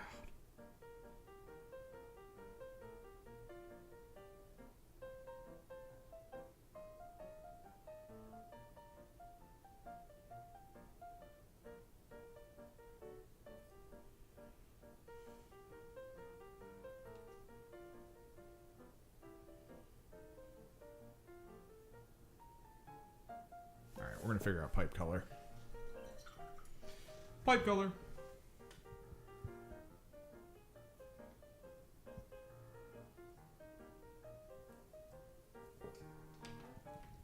Let's do like a mid blue maybe. Let me do crystal blue. Down. Oh, that's right. Vibro cannon, go. Wee.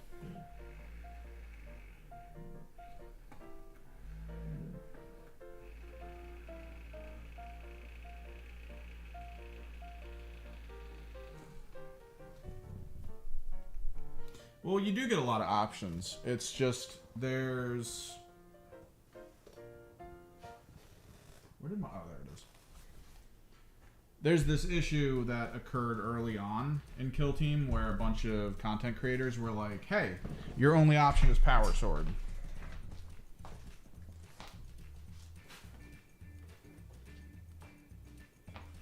Quite like Nerf, it's Power Sword or nothing. And everyone went, alright, cool. Only to find out later that Headhunter is a mission. And if you give your leader a power sword and start running him at the enemy, you're basically going, hey, get your Headhunter points. And that's about it. That's kind of the end of that. I'm going to throw this one out. This wet palette sponge did not end well. Flip it over. It's still wet though. This is still wet. This has been closed for like a month and I haven't been using it.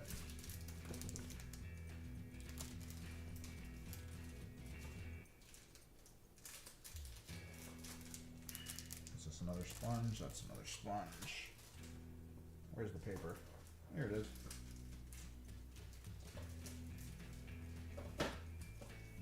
Because I've always been an advocate for, like, Death Guard, right?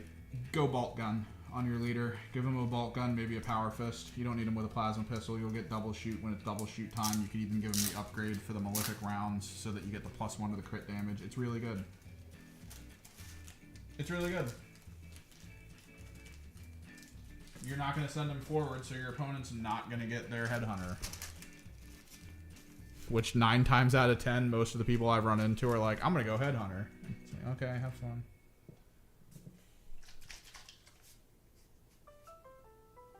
Objective-based gameplay, it's a balance. You need a balance. If you only focus on objective-based gameplay, which the current iteration feels more like objectives than anything else. Because even most of the side missions are like, hey, you know, hold this area, be in this place. That just takes away from the side of the game that people like, which is rolling dice.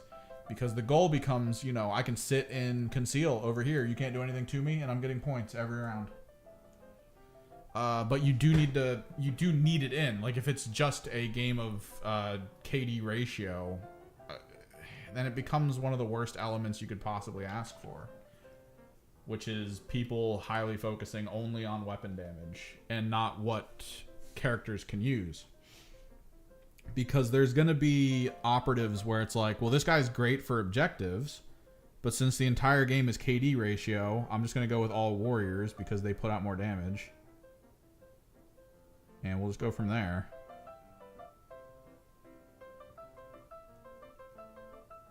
And it kind of feels worse in that situation. Like a little bit. So you need a balance. You need people to be rolling dice because that's the dopamine addiction thing we've got going on.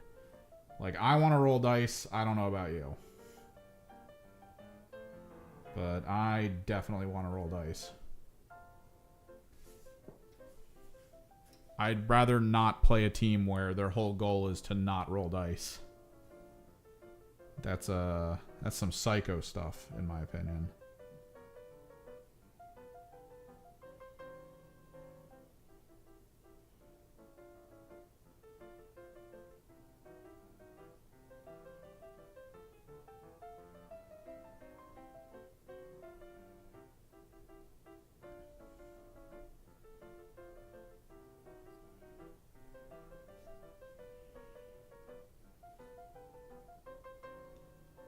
but making it so that there's only 3 objectives on the field, which should mean they are closer to the middle, which means you're gonna be fighting in mid more often.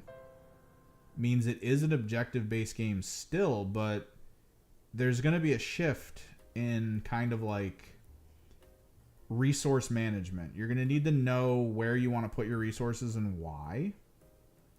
You're gonna need to know like how many resources based on your opponent that you're gonna want to expend in that way.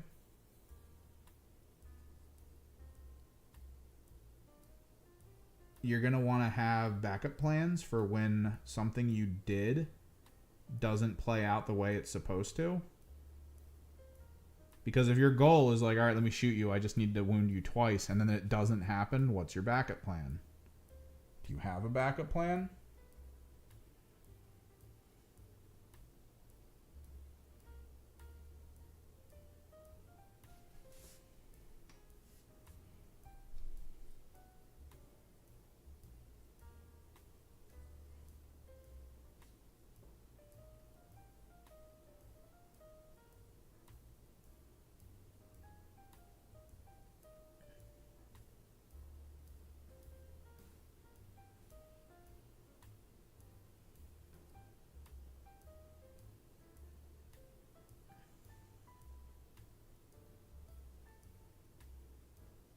Versus I have won and lost games exclusively on whether or not I'm able to activate a unit and capture a point. And that's it. Like I get initiative and my opponent goes, well, you won. And I go, yep.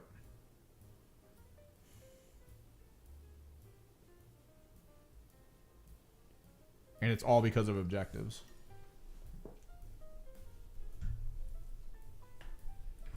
My favorite mechanic is basically what the Warp Coven does. I love Warp Coven, and I love Hierotek.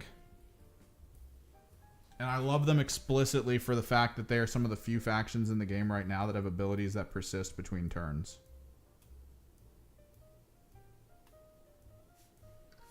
That's the main reason I love them. I get to do something in the game like buff someone with a 4+ invulnerable. And then go, that's lasting until the next time this guy activates. And then I just continue on with my game. With you fully knowing in your head that that unit now has a 4+ invulnerable for a while. And you're going to hate it. I love that. I love the game long buff. It's good. Or the multi-turn long buff. It's something that did exist for a while, and then they removed it from a lot of people. They were like, nah, we'll just keep them in the one round. But that kind of did suck. Oh, this just needs the... We need the brown for this guy.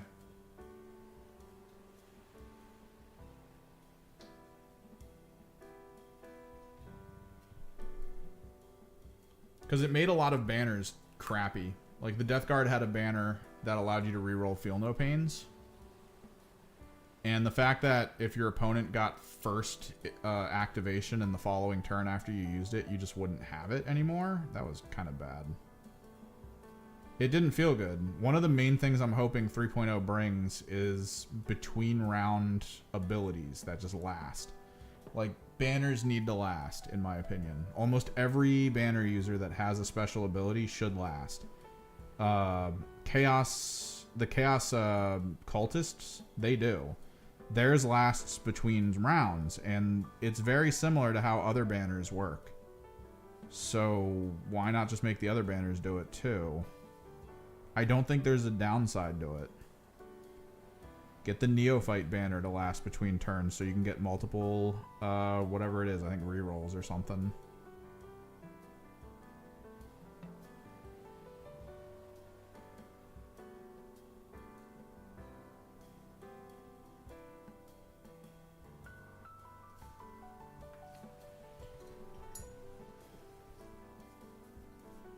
There's no reason not to allow that to work.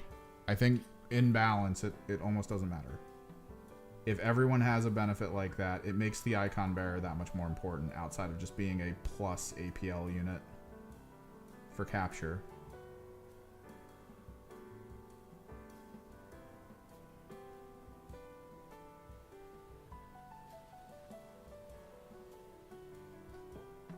Being able to put one of those units on the front line and just being like, all right, I'm here.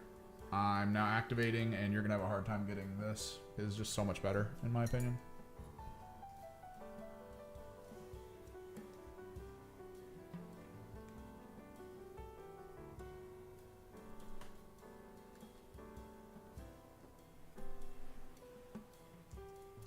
But yeah, I like Warp Coven. They have a special place in my heart. I don't play them enough. It's not even because I'm a Thousand Suns player. It's actually because of how their abilities work. The fact that the ability persists, the fact you get so many abilities to have as like a toolbox to use.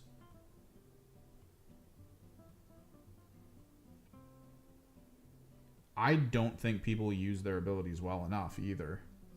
There's so many abilities they have that very drastically can easily turn the tide of a fight that I think people avoid using because they think there's better abilities in the moment. Which maybe.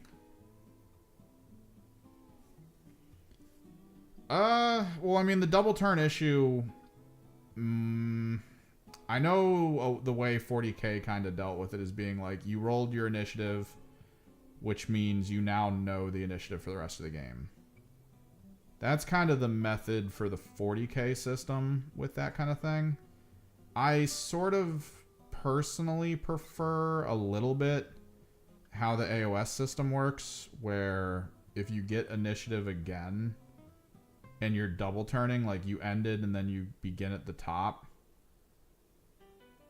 maybe there's a downside, but Kill Team's a little different just because of how many units you activate, right? But getting double initiative, getting like double first to go, is a little bit awkward. There's only a few teams that can get around that. Kasserkin are one of them, because if you position really well for going first in a round, like if you position to go first in your next round, and then your opponent gets it, and then you even use your Kasserkin ability to re-roll initiative and you still don't get it, you're like, okay. Let me spend this other command point, and I'm going to dash the guys I moved really far forward back so that you can't get to them. So, like, that's kind of fine. But then there are other teams that are just like, well, that guy's screwed. Oh, well.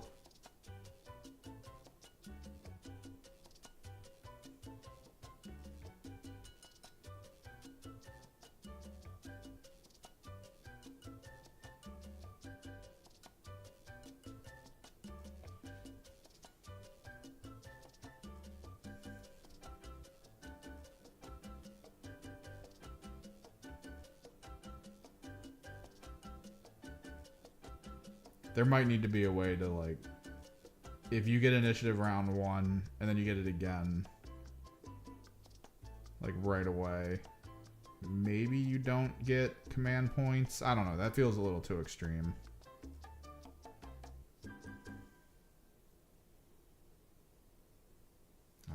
Warp Black Bronze. You look so good. So good. Such a beautiful bronze.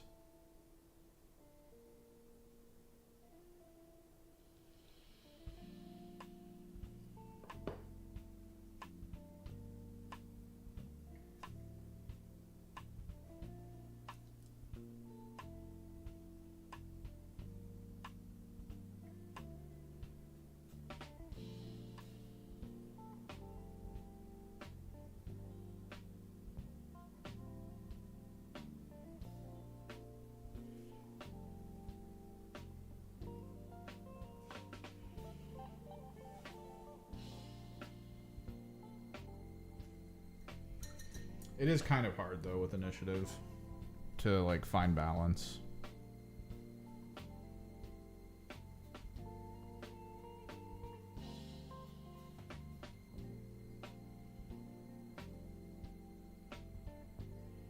The only thing it could really do is the first initiative of the game sets initiative for the rest of the game. Either that the person constantly gets first, which means you'll constantly know you need to plan for going second, or it makes it so that initiative alternates.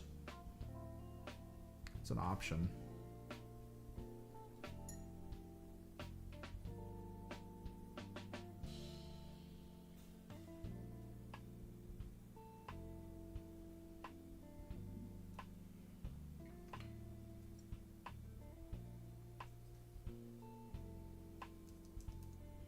Because I don't think necessarily that going first is the problem.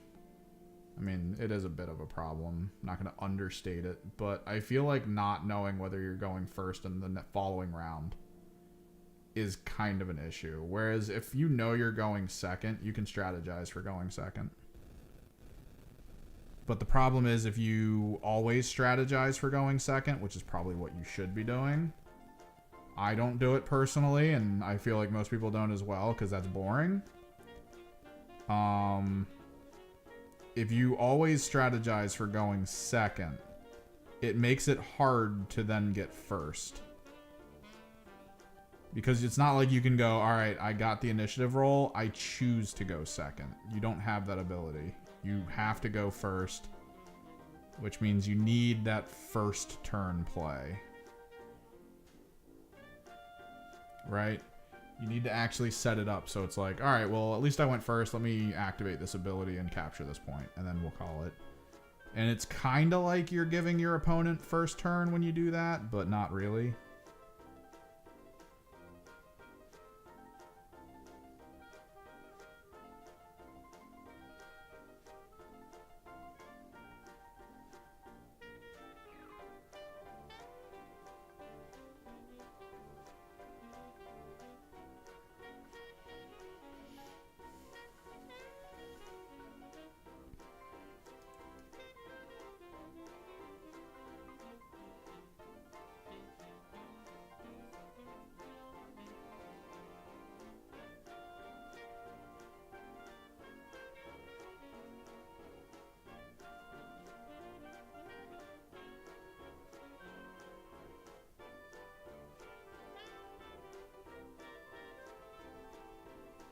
But yeah, initiative is just something you got to play around. Which, that's the part of the game I really need to get into. That's how you level up your gameplay. Is by playing into being like, alright, I need to set up so I'm going second. But if I have that one thing I can do, if I go first, I'll be happy.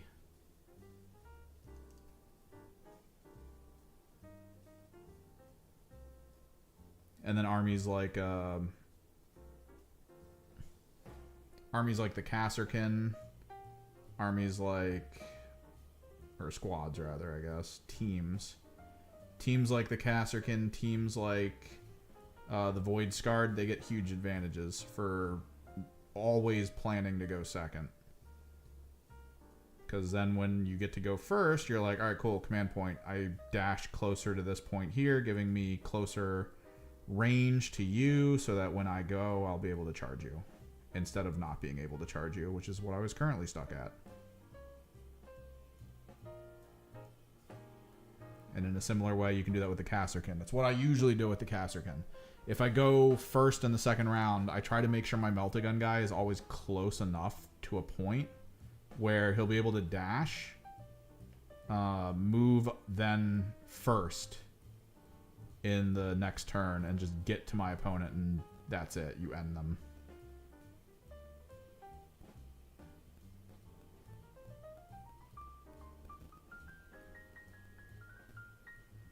Because reposition is a really strong ability.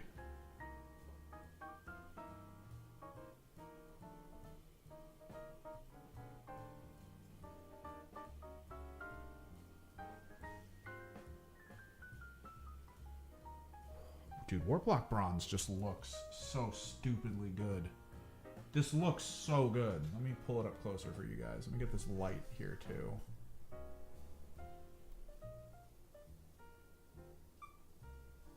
Like, look at that. Warplock Bronze, man.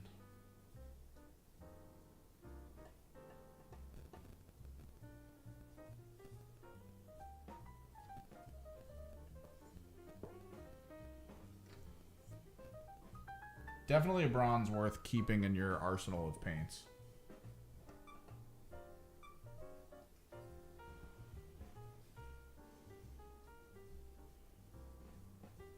If you can base coat whatever you're going to hit with it with some form of brown, either the light brown like we're using or a darker brown like the Garrigax sewer stuff. Oh, it's such a good color.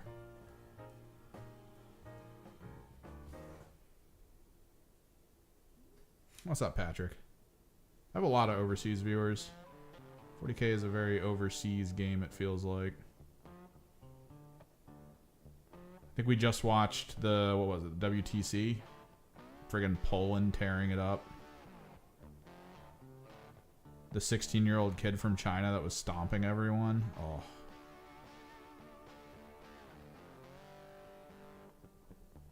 Friggin' the US had like 20 coaches. For no reason.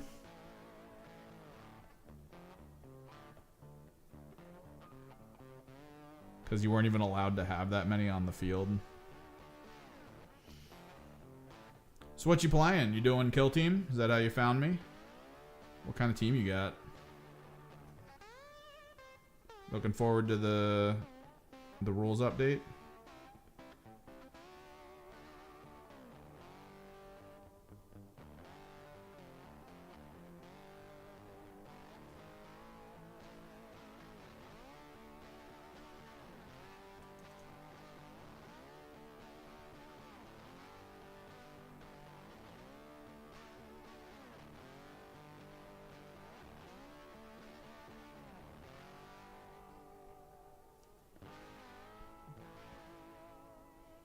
Pull the leg, I can probably darken this now.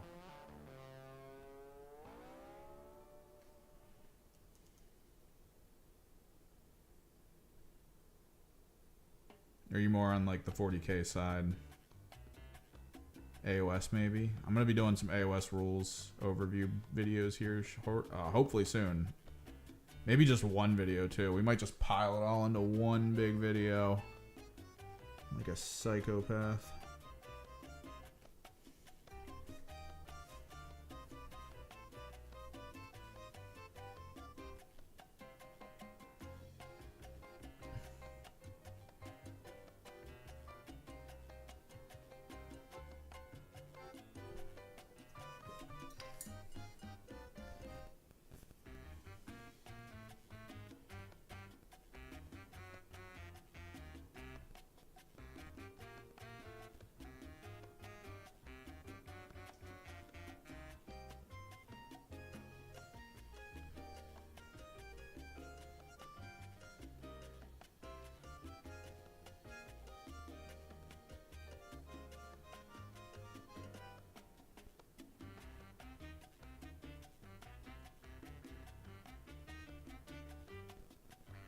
Still in the market for good new headphones. These headphones will work for now that I have, but the headphones I was planning on using, I realized they're broken because I have an abnormally large skull. No real advantage to having a head this size. Mostly disadvantages. I have a limited amount of hats I can purchase. And occasionally, when I put earphones on, I have to pull them apart so far that they snap. Commandos. Commandos are good. Scouts. I know they've enhanced Scouts in a way that's actually a little annoying to me, because they made it so knife-wielding Scouts are super important, and I think I only have the one.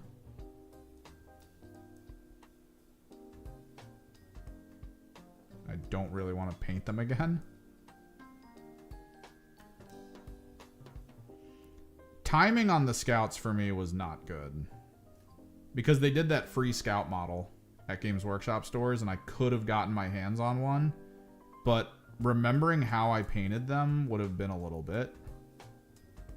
And, yeah.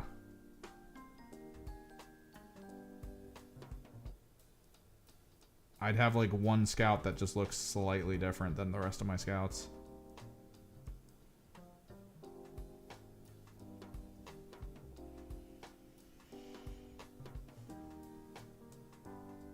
I'm not all for.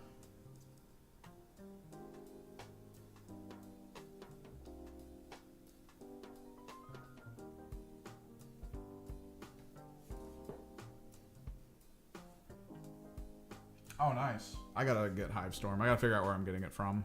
I think I'm gonna get Hivestorm.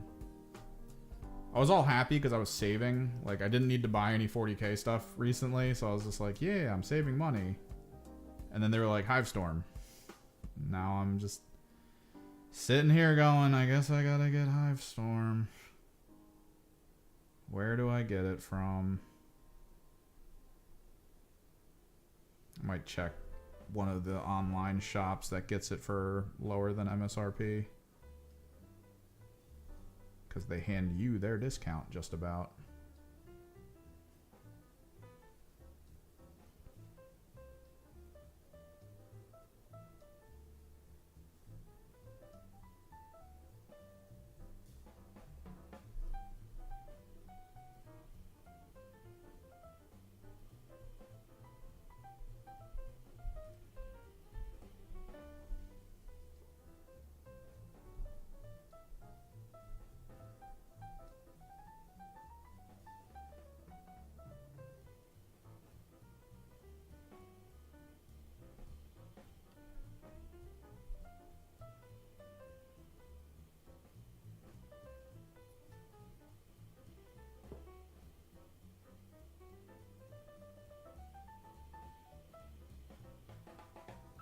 I'm interested in the Aquilin rules. Because it sounds like the deep striking happens over time, whereas normally deep striking occurs all in one go. But it sounds like you could be still deep striking people in like turn 3. Which, that could change a lot of stuff. That's going to alter the pacing of the game greatly. Although, with the more limited objectives, it's gonna kind of force your hand to want to deep strike early, I think. Because you're gonna need to basically hold mid. That, and I want to see how it's gonna work in close quarters. Because can you just like, do you have to open a door to send the thing into the room? Because the core of the close quarters rules is that you can't measure through walls. And if you're measuring the movement of the little icon that moves around to tell people where the deep strike's coming, that means you'd have to open the door to let the icon into the room. The little marker.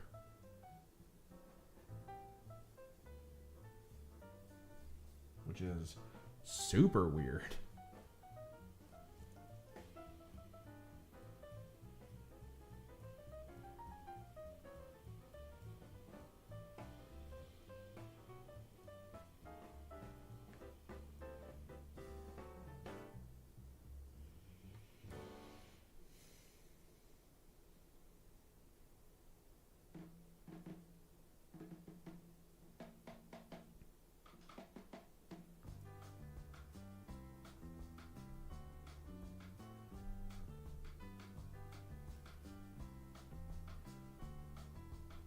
Oh, the quadruped that looks like a baby carriage.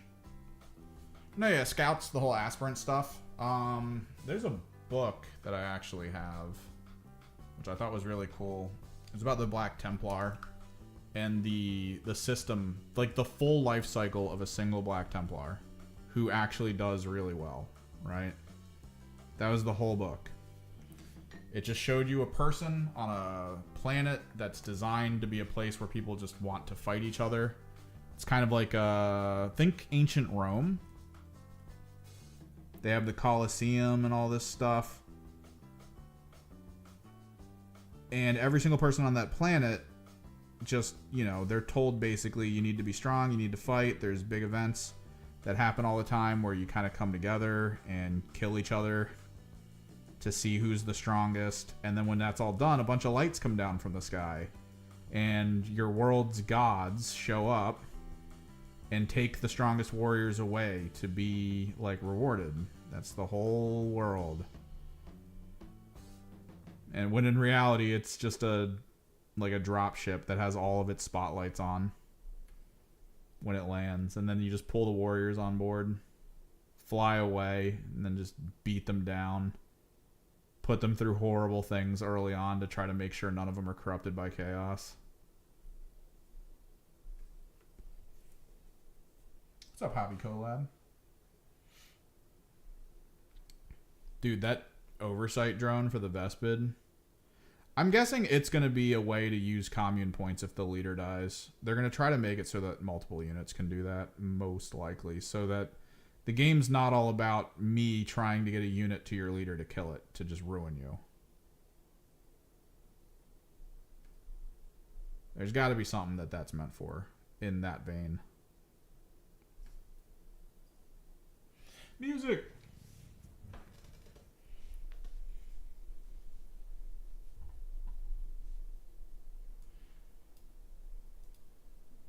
No, I did fluorescent pink and magenta. That way it actually black light glows, and it kind of matches the plasma gun for energy output. Normally I do green and blue and stuff like that, but occasionally I just decide to do magenta and pink.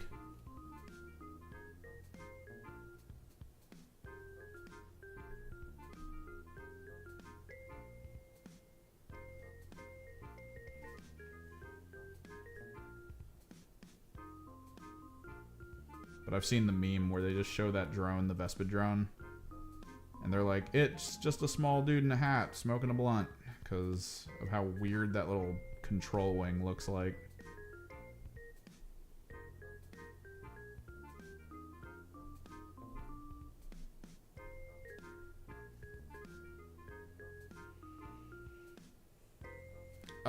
It depends. From the sound of it, that helmet is the thing that puts the communion points out, which might mean that the leader needs to stay close to the units it needs to control. We're gonna have to see. Because it could be like how the caster can work, where the fact that the leader's on the field generates more points or allows it to be like a source of point usage. We're not too sure on that yet. No, dude, yeah, I love blacklight paint. I use it all the time. We're going to be doing fluorescent red on their visors. Yeah, it's this stuff.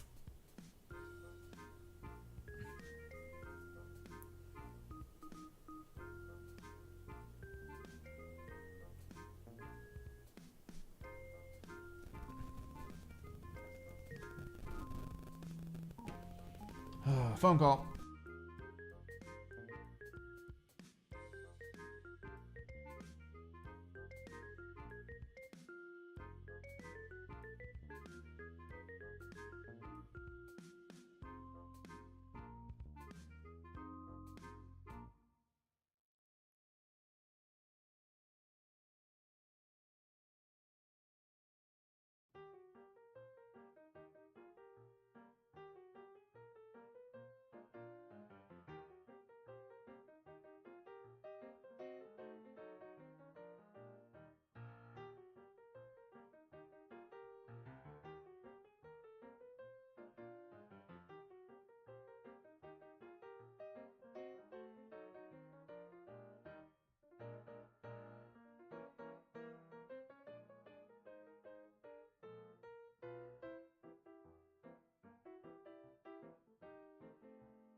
I might have to get going. I didn't notice the time. I know I started late, but like I can't really stay late. I got a bunch of stuff I gotta do. Hopefully next week's better for timing. I feel like I've gotten most of my chores done for helping people move stuff between new houses.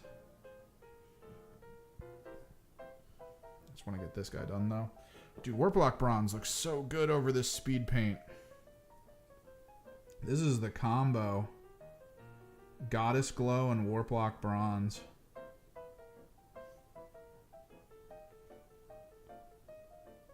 Which is basically just a pinkish brown skin tone.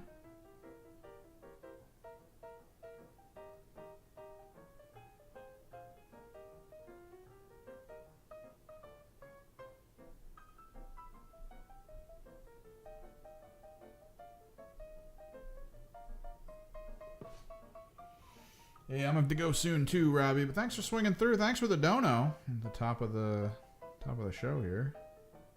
Hopefully we'll be back Monday for another stream because these guys are definitely gonna need it. I still haven't bought the basing material yet that I'm planning on using. I still don't quite know the basing material either. We might do the chicken wire concept, but we might not.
Some more of this cultist robe down.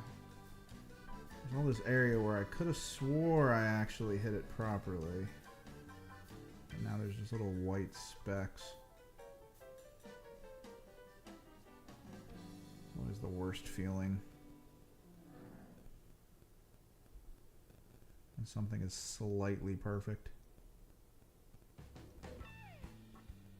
Just a little bit off.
Just need to power through.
night, Patrick.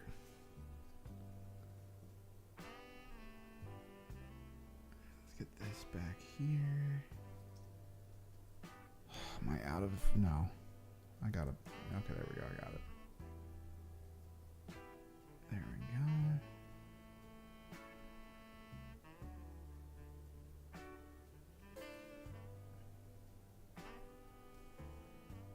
Alright, I want to see what it looks like with the visor painted. We're going to do that in a second.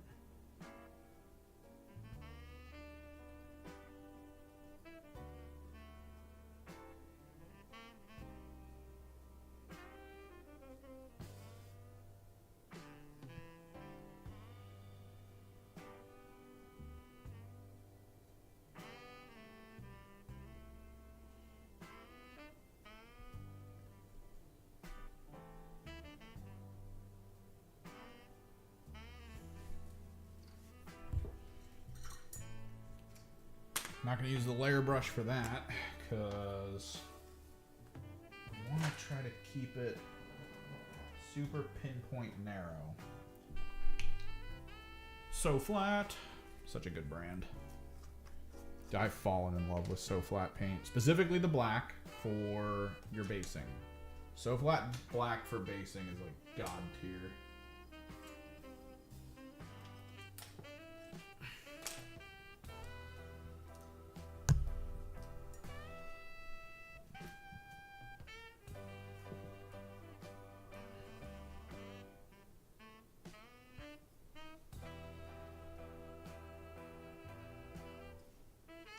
Holy crap, his visor's huge. I'm just now seeing this.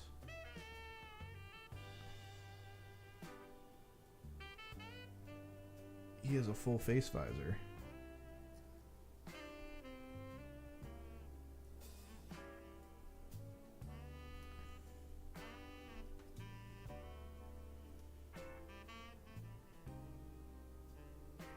Weirdly, I don't like it for the painting side, because thin visors I can deal with.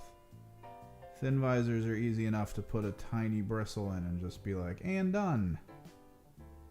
This involves me needing to be very explicit about location while also adding more.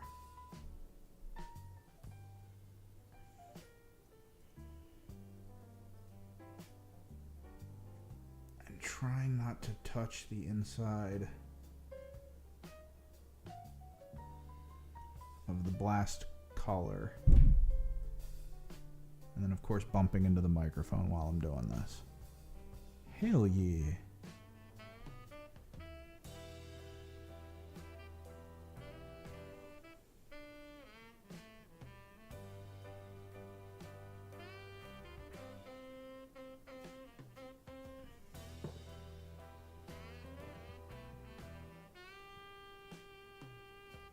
Boom.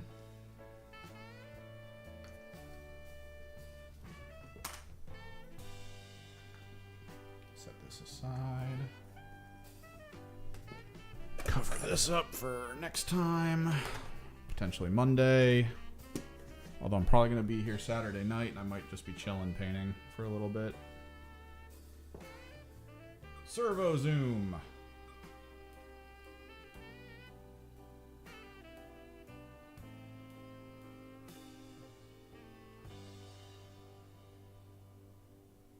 Some detail touch-up we can still work on, some things we can go back into, but for the most part, this is basically it for the model. We'd have to do other things, like specifically base work, stuff like that. Simple enough color scheme. I feel like the fireman effect is coming through as a theme, so it works.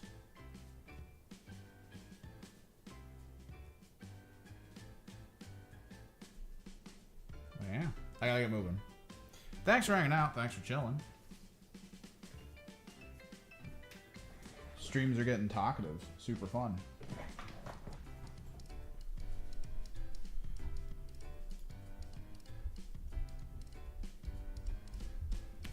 gotta get moving. No, the jackets still are yellow. The jackets will still be yellow, but the visor itself is gonna be red. The debate is whether or not I'm gonna go back in on the yellow and actually hit it with chartreuse, which potentially we might do this. I don't know. But I want to get kind of the base of them done first, because we can always mix the chartreuse with white, and then we can just go in with a layer brush and do a little bit of that around the borders of the actual jacket, which would be pretty cool. But yeah, until then, I gotta get moving because I gotta try to catch a UPS guy who no one knows why he's trying to deliver stuff when no one else is there.